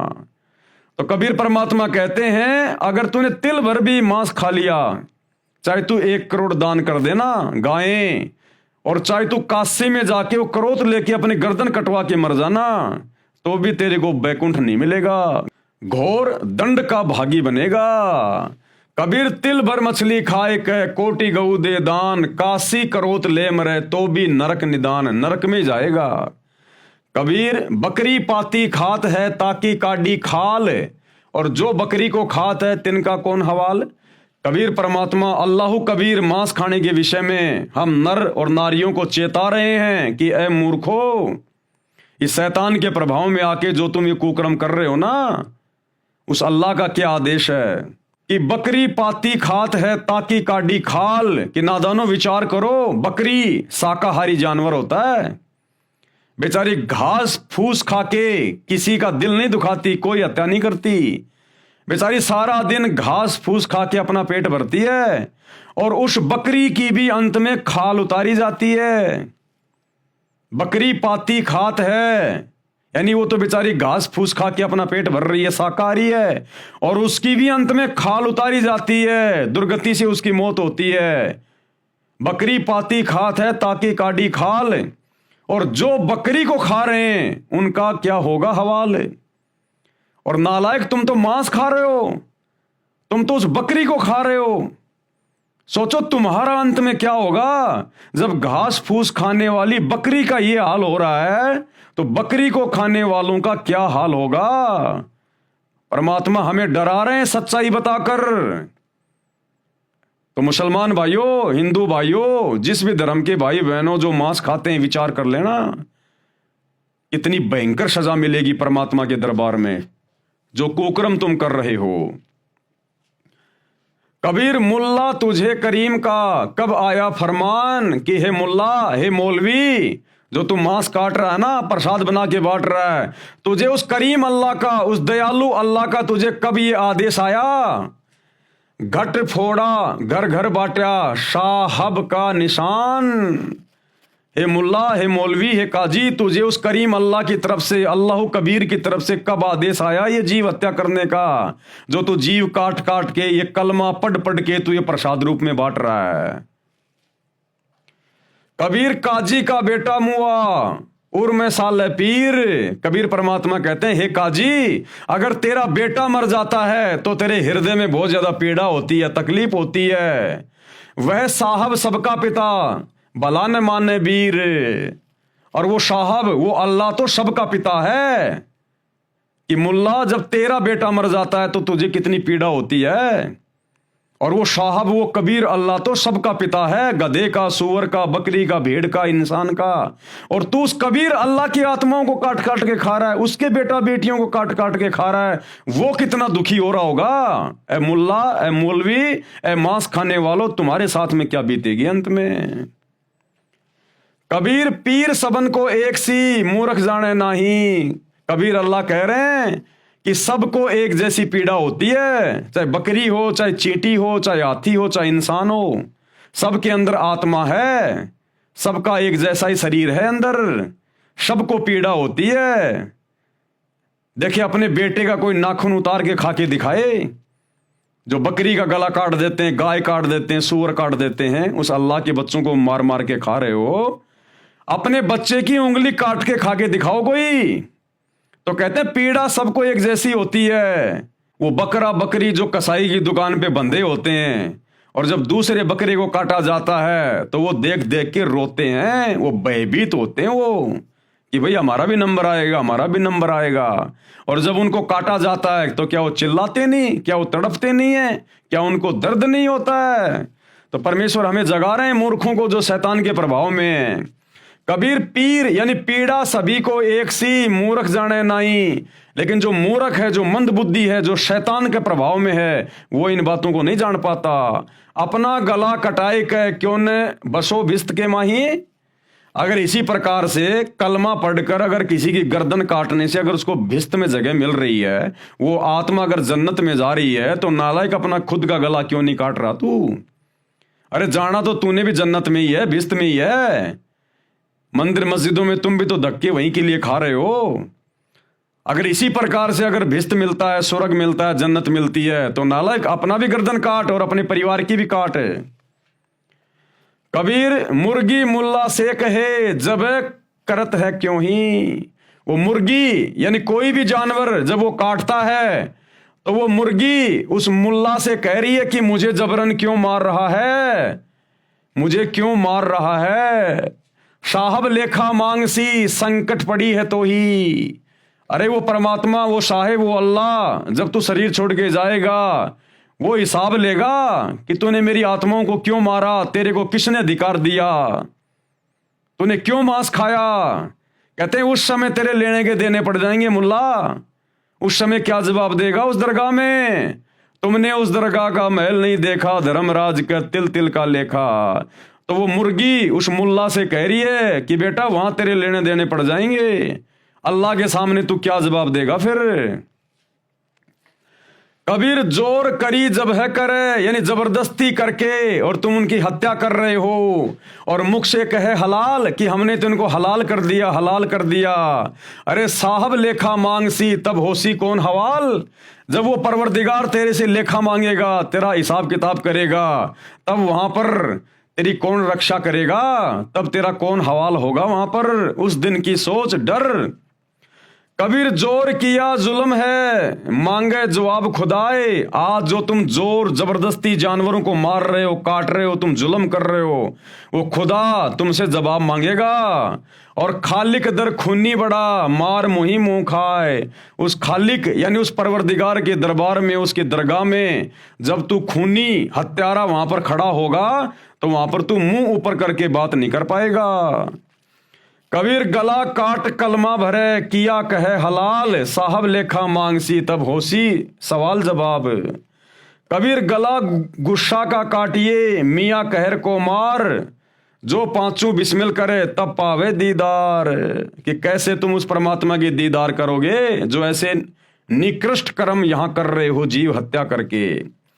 कबीर ये सब झूठी बंदगी बेरिया पांच नमाज, कि ये तुम्हारी झूठी बंदगी है, ये तुम्हारी झूठी इबादत है। ये तुम दिन में तो रोजे करते हो, नमाज पढ़ते हो, रात को तुम जीव हत्या करते हो, बकरी काटते हो, गाय काटते हो, मुर्गा काटते हो।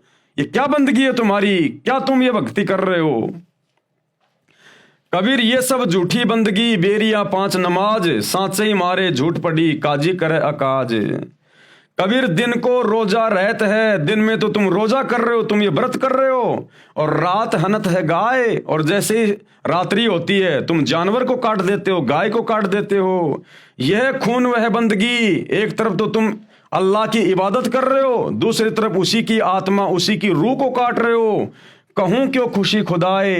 अरे ये कुकर्म करने से अल्लाह भला कैसे प्रसन्न होगा, कैसे खुश होगा तुमसे।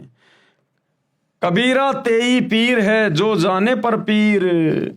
कबीर परमात्मा कहते हैं कि वास्तव में वही पीर है, यानी परमात्मा को जानने वाला है, अच्छी आत्मा है, जो जाने पर पीर, जो दूसरे की पीड़ा को जानता है। और जो पर पीर ने जान है, जो दूसरे की पीड़ा को नहीं जानता, सो काफिर बेपीर, वो तो काफिर है, काफिर। कबीर खूब खाना खिचड़ी, कि देखो खिचड़ी खाओ, दाल चावल खाओ, बासमती चावल खाओ, उसमें घी डालो देसी, ये है खाना, ये वाला खाना खाओ। कबीर खूब खाना खिचड़ी माही पड़ी टुकलोन, और मांस पराया खाए के गला कटावे कौन। नालायक ये जानवरों का मांस काट के तू खा जाता है, कहते हैं तेरा भी गला काटा जाएगा, ये तुझे इसका हिसाब किताब देना पड़ेगा। बदला कहीं न जात है तीन लोक के माही। कबीर कहता हूं कहीं जात हूं कहा जो मान हमार। कबीर अल्लाह कह रहा है, वो समर्थ परमात्मा, कि मैं तुमसे कह रहा हूं भाई मेरी बात मानो, और जाका गला तुम काट हो, जिसका आज तुम गला काट रहे हो, गर्दन काट रहे हो, सो फिर काटे तुम्हार, वो फिर एक दिन तुम्हारा गला काटेगा। आज चाहे मुल्ला हो, मौलवी हो, हिंदू हो, कोई भी हो, और जो आज जीव हत्या कर रहा है या फिर मांस खा रहा है बाहर से ला ला के, अगले जन्म में उस मुल्ला मौलवी ने जितने भी जानवर काटे हैं, बकरे काटे हैं, मुर्गे काटे हैं, वो बकरे और मुर्गे तो बनेंगे मौलवी, मुल्ला, कसाई, और वो कसाई मुल्ला मौलवी बनेगा अगले जन्म में मुर्गा, बकरी, और इसी प्रकार से फिर अपना गला कटवाना पड़ेगा। ये यहाँ का रूल है, यहाँ का नियम है। तो परमात्मा कहते हैं, कबीर कहता हूं कहीं जात हूं कहा जो मान हमार, और जिसका गला तुम काट रहे हो सो फिर काटेगा तुम्हारे। कबीर हिंदू के दया नहीं, मेहर तुरक के नाही। कबीर परमात्मा कह रहे हैं कि हिंदू के हृदय में बिल्कुल भी दया नहीं है जो मांस खाते हैं, और मेहर तुरक के नाही, और तुर्क यानी मुसलमान के भी बिल्कुल मेहर नहीं है, दया नहीं है।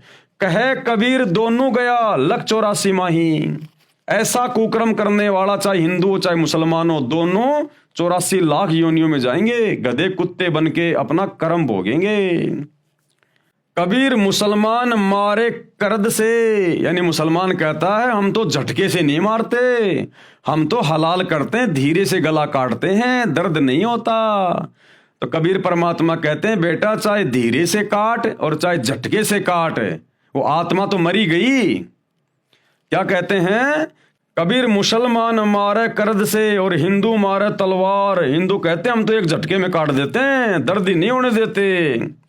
और कहे कबीर दोनों मिले जह जम के द्वार। कहते हैं चाहे धीरे मारो चाहे झटके से मारो, चाहे हलाल करो चाहे तलवार मारो, तुम दोनों के दोनों नालायक परमात्मा के दरबार में नीची गर्दन करके खड़े होगे।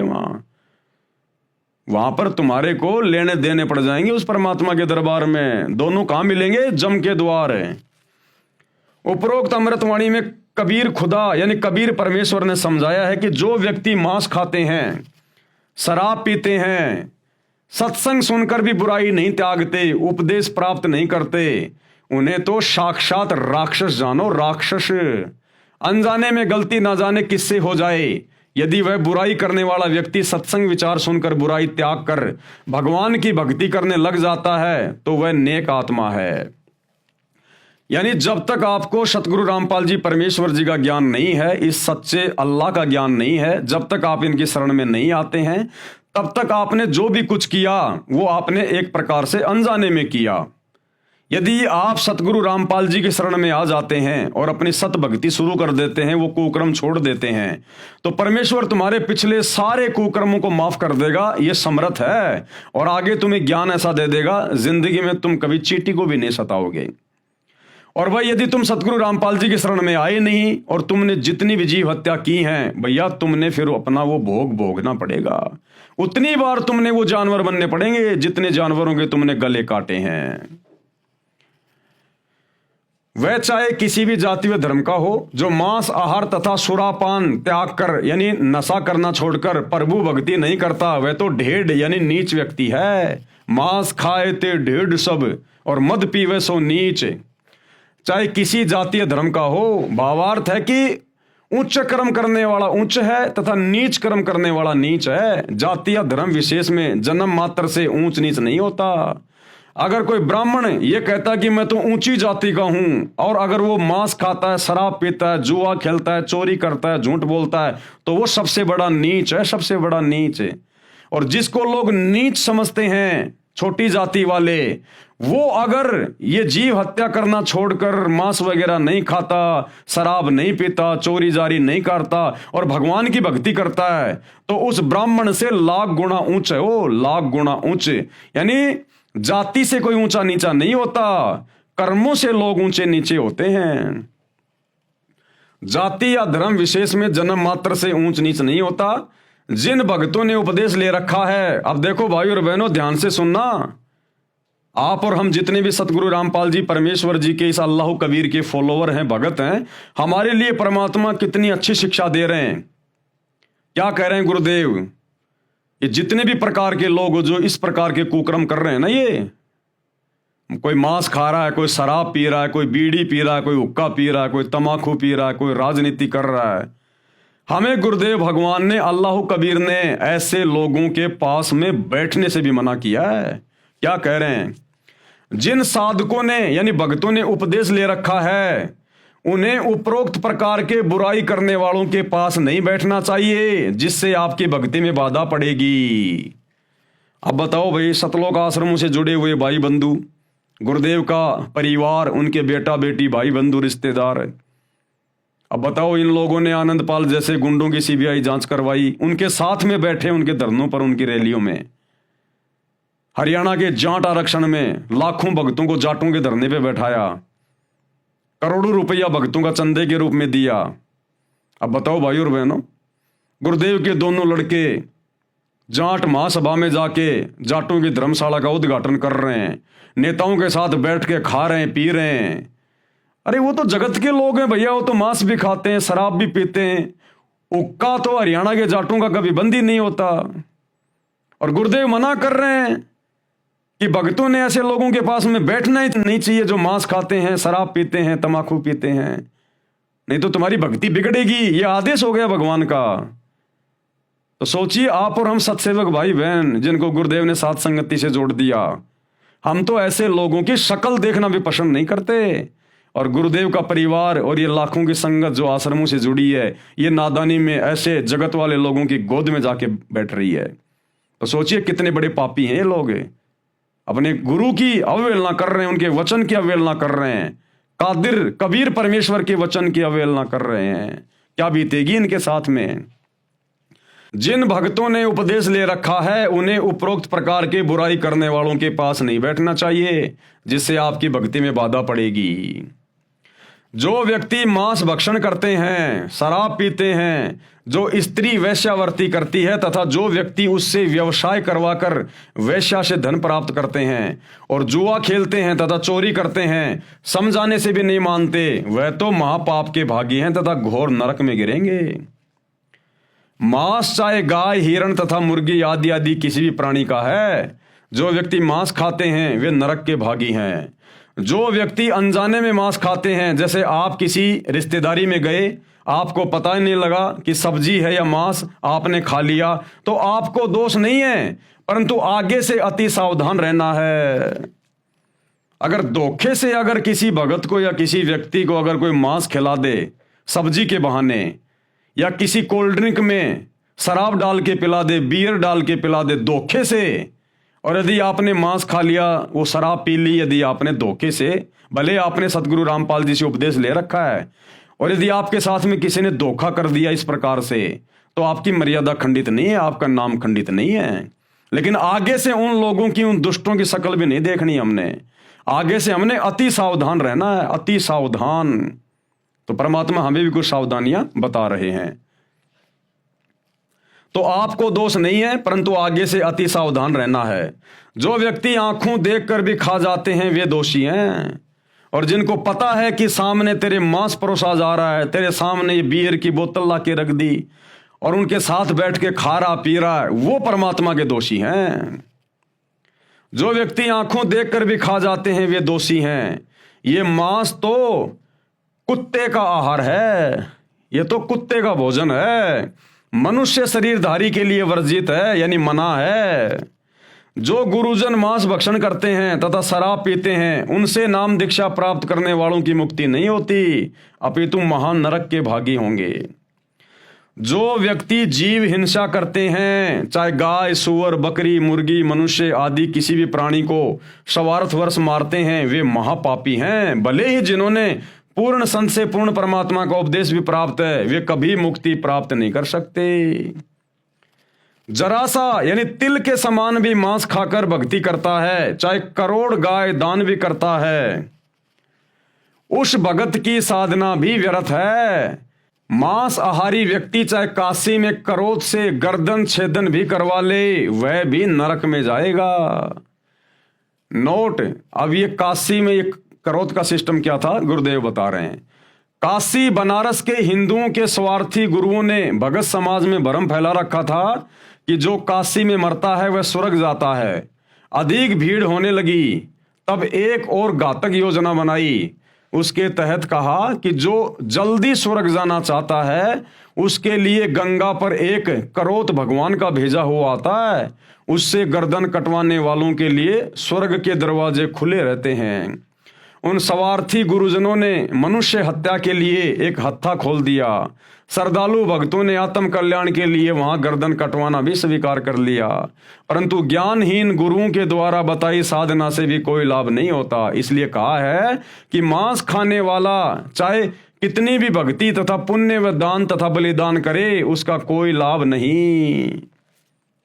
बकरी पाती खात है, वाकी काडी खाल, और जो बकरी को खात है उसका कौन हवाल।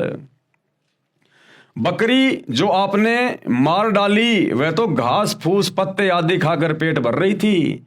इस काल लोक में ऐसे शाकाहारी शरीफ पशु की भी हत्या हो गई, तो जो बकरी का मांस खाते हैं उनका तो अधिक बुरा हाल होगा। पशु आदि जो हलाल बिस्मिल आदि करके मांस खाने व प्रसाद रूप में वितरित करने का आदेश दयालु यानी करीम प्रभु का कब प्राप्त हुआ कि हे मुल्ला, तुझे ये मांस काटकर प्रसाद बनाकर खाने का और बांटने का उस करीम अल्लाह परवरदिगार सुप्रीम गॉड कबीर से कब तुझे आदेश प्राप्त हुआ? क्योंकि पवित्र बाइबल उत्पत्ति ग्रंथ में पूर्ण परमात्मा ने 6 दिन में सृष्टि रची, 7वें दिन ऊपर तख्त पर जा बैठा तथा सब मनुष्यों के आहार के लिए आदेश किया था कि मैंने तुम्हारे खाने के लिए फलदार वृक्ष तथा बीजदार पौधे दिए। उस करीम यानी दयालु पूर्ण परमात्मा की ओर से आपको फिर से कब आदेश हुआ? वह कौन सी कुरान में लिखा है? पूर्ण परमात्मा सब मनुष्यों आदि की सृष्टि रचकर ब्रह्म जिसे अव्यक्त कहते हैं, शैतान जो कभी सामने प्रकट नहीं होता, गुप्त कार्य करता तथा करवाता रहता है, उसको दे दिया। यानी 6 दिन में यहाँ की सृष्टि रच के यहाँ का सारा ये कार्यभार उस सुप्रीम गॉड ने इस डुप्लीकेट अल्लाह इस शैतान को दे दिया कि ले भैया, ये मेरे आदेश हैं, ये मेरा फरमान है। अगर इस प्रकार से लोग मेरे वचन में रह के अपना भक्ति करेंगे, अपना काम धंधा करेंगे तो ठीक है, यदि मेरे वचन की उल्लंघना की तो फिर घोर दंड के भागी बनेंगे। बाद में पवित्र बाइबल तथा पवित्र कुरान शरीफ या कुरान मजीद आदि ग्रंथों में जो विवरण है वह ब्रह्म यानी काल ज्योति निरंजन का तथा उसके फरिश्तों का है। अगर उसके बाद कुरान मजीद में, कुरान शरीफ में या बाइबल में अगर कहीं पर मांस खाने का जिक्र है तो वो शैतान के फरिश्तों का है, उस करीम अल्लाह का नहीं है। या फिर भूत प्रेतों का है। करीम अर्थात दयालु पूर्ण ब्रह्म अल्लाह कबीर का नहीं है। उस पूर्ण ब्रह्म के आदेश की अवहेलना किसी भी फरिश्ते व ब्रह्म आदि के कहने से करने की सजा भोगनी पड़ेगी। और एक उदाहरण दे रहे हैं गुरुदेव भगवान कि परमात्मा के संविधान को तोड़कर जो व्यक्ति शैतान के संविधान को मानकर ये उल्टे काम करेगा, मांस खाएगा, शराब पिएगा, चोरी जारी करेगा, वो फिर कैसे सजा भोगेगा। एक उदाहरण दे रहे हैं गुरुदेव। उदाहरण, एक समय एक व्यक्ति की दोस्ती एक पुलिस थानेदार से हो गई। उस व्यक्ति ने अपने दोस्त थानेदार से कहा कि मेरा पड़ोसी मुझे बहुत परेशान करता है।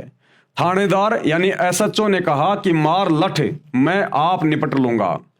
थानेदार दोस्त की आज्ञा का पालन करके उस व्यक्ति ने अपने पड़ोसी को लठ मारा। सिर में चोट लगने के कारण पड़ोसी की मृत्यु हो गई।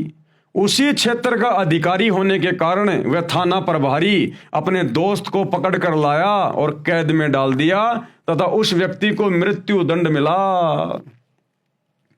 उसका दोस्त थानेदार कुछ मदद नहीं कर सका, क्योंकि राजा का संविधान है कि यदि कोई किसी की हत्या करेगा तो उसे मृत्यु दंड प्राप्त होगा।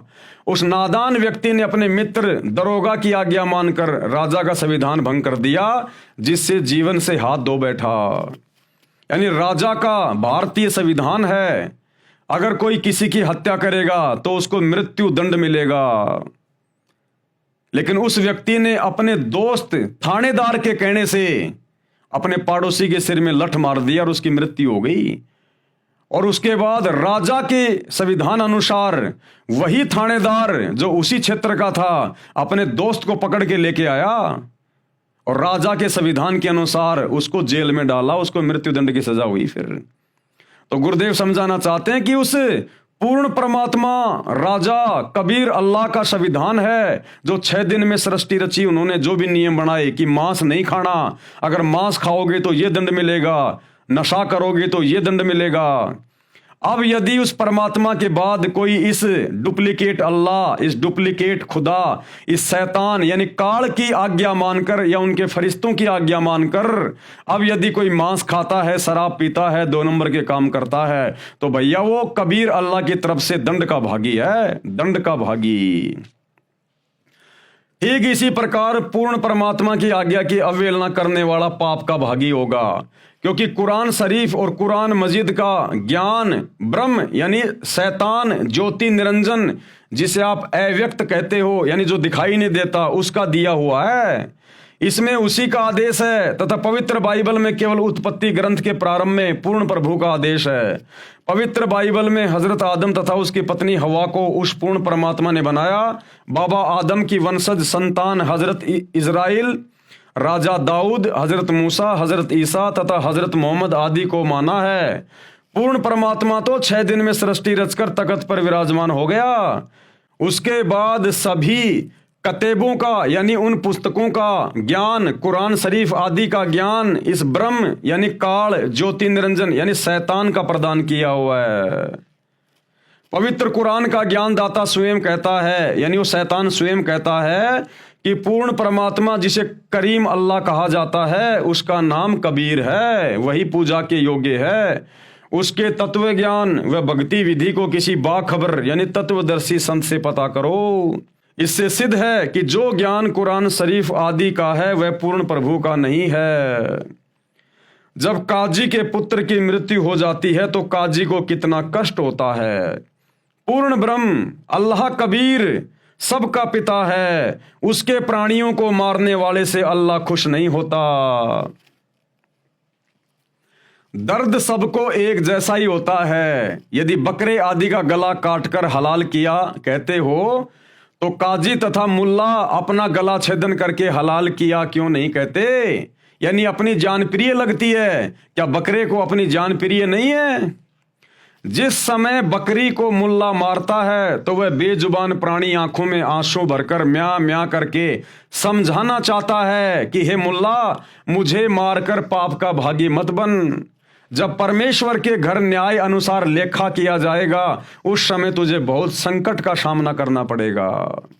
वो जो बकरी, बकरा, मुर्गा, मुर्गी वो जो रोते हैं ना अपना गला कटवाते समय, उस समय वो उसे समझा रहे होते हैं आत्मा से कि भाई क्यों ये पाप मोल ले रहा है, क्यों मेरा गला काट के उस करीम अल्लाह कबीर अल्लाह का दोषी बन रहा है। तुझे सख्त से सख्त सजा मिलेगी। उस परमेश्वर की दरगाह में न्याय होगा, वहां तुझे दंड दिया जाएगा।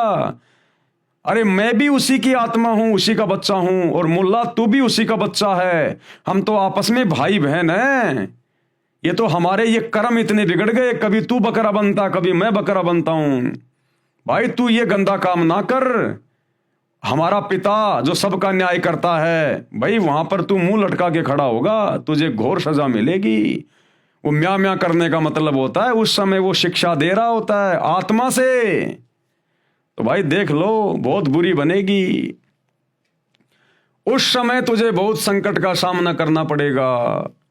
जबरदस्ती निर्दयता से बकरी आदि प्राणी को मारते हो और कहते हो हलाल कर रहे हैं। इस दोगली नीति का आपको महाकष्ट भोगना पड़ेगा। काजी तथा मुल्ला व कोई भी जीव हत्या करने वाला व्यक्ति पूर्ण प्रभु के कानून का उल्लंघन कर रहा है, वह वहां धर्मराज के दरबार में खड़ा खड़ा पीटेगा। यदि हलाल ही करने का शौक है तो काम, क्रोध, लोभ, मोह, अहंकार इन विकारों को हलाल करो।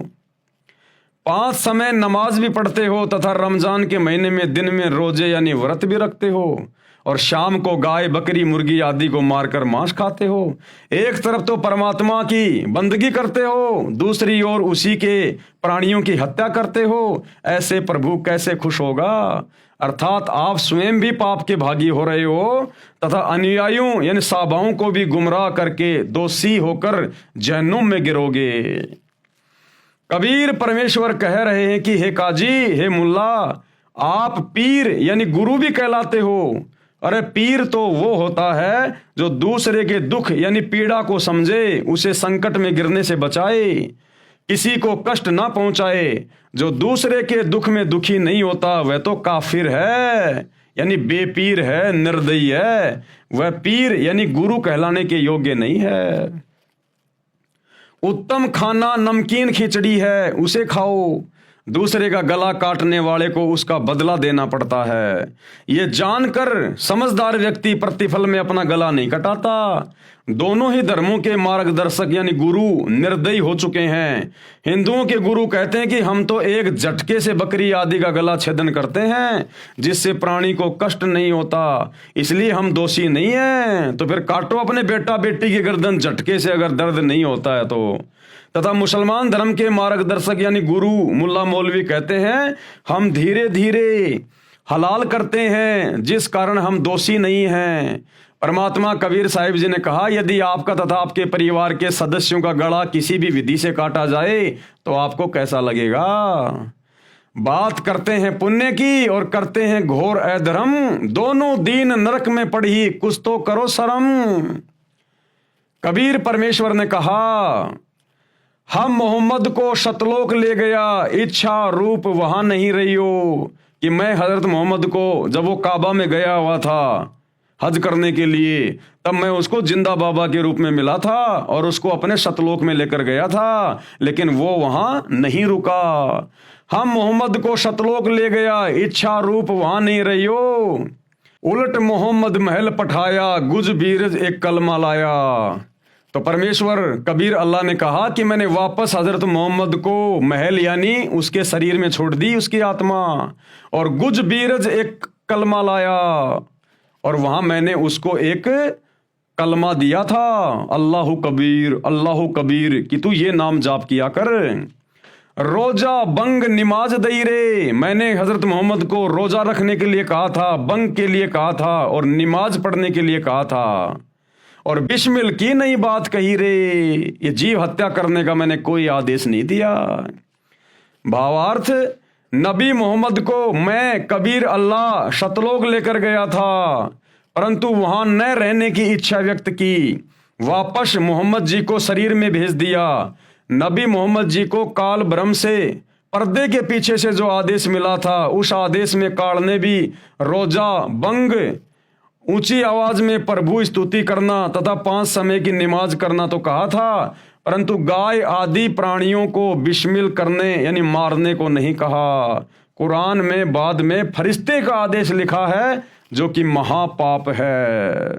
यानी परमेश्वर कह रहे हैं कि रोजा बंग नमाज दई रे, कि ये थोड़ी बहुत भक्ति करने के आदेश तो दिए गए थे हजरत मोहम्मद को, लेकिन बिस्मिल की नहीं बात कही रे, लेकिन ये गाय काटने की, हत्या करने की, ये हमने किसी प्रकार का कोई इनको आदेश नहीं दिया।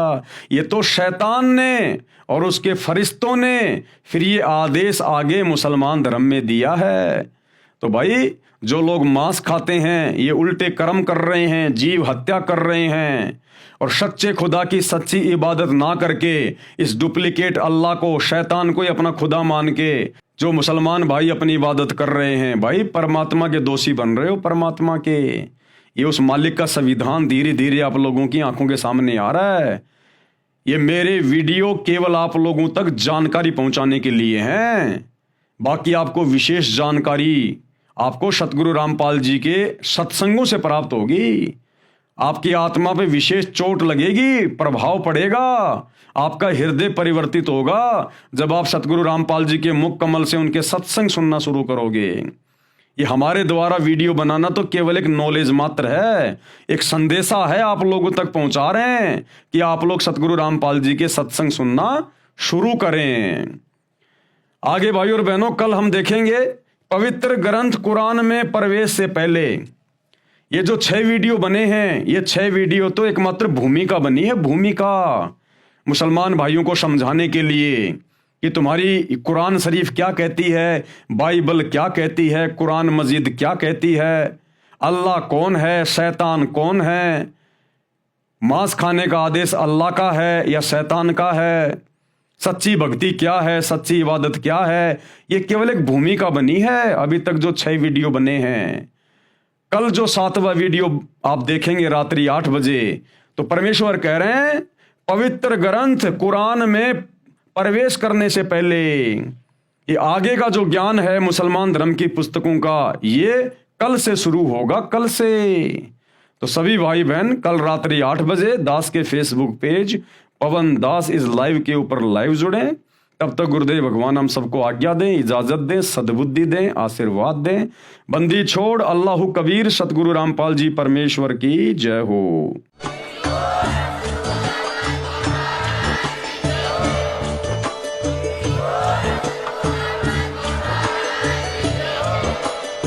भाई जो गुरु वचन पे डट गे, कट गे फंद 84 के, कट गे फंद 84 के, कट गे फंद 84 के।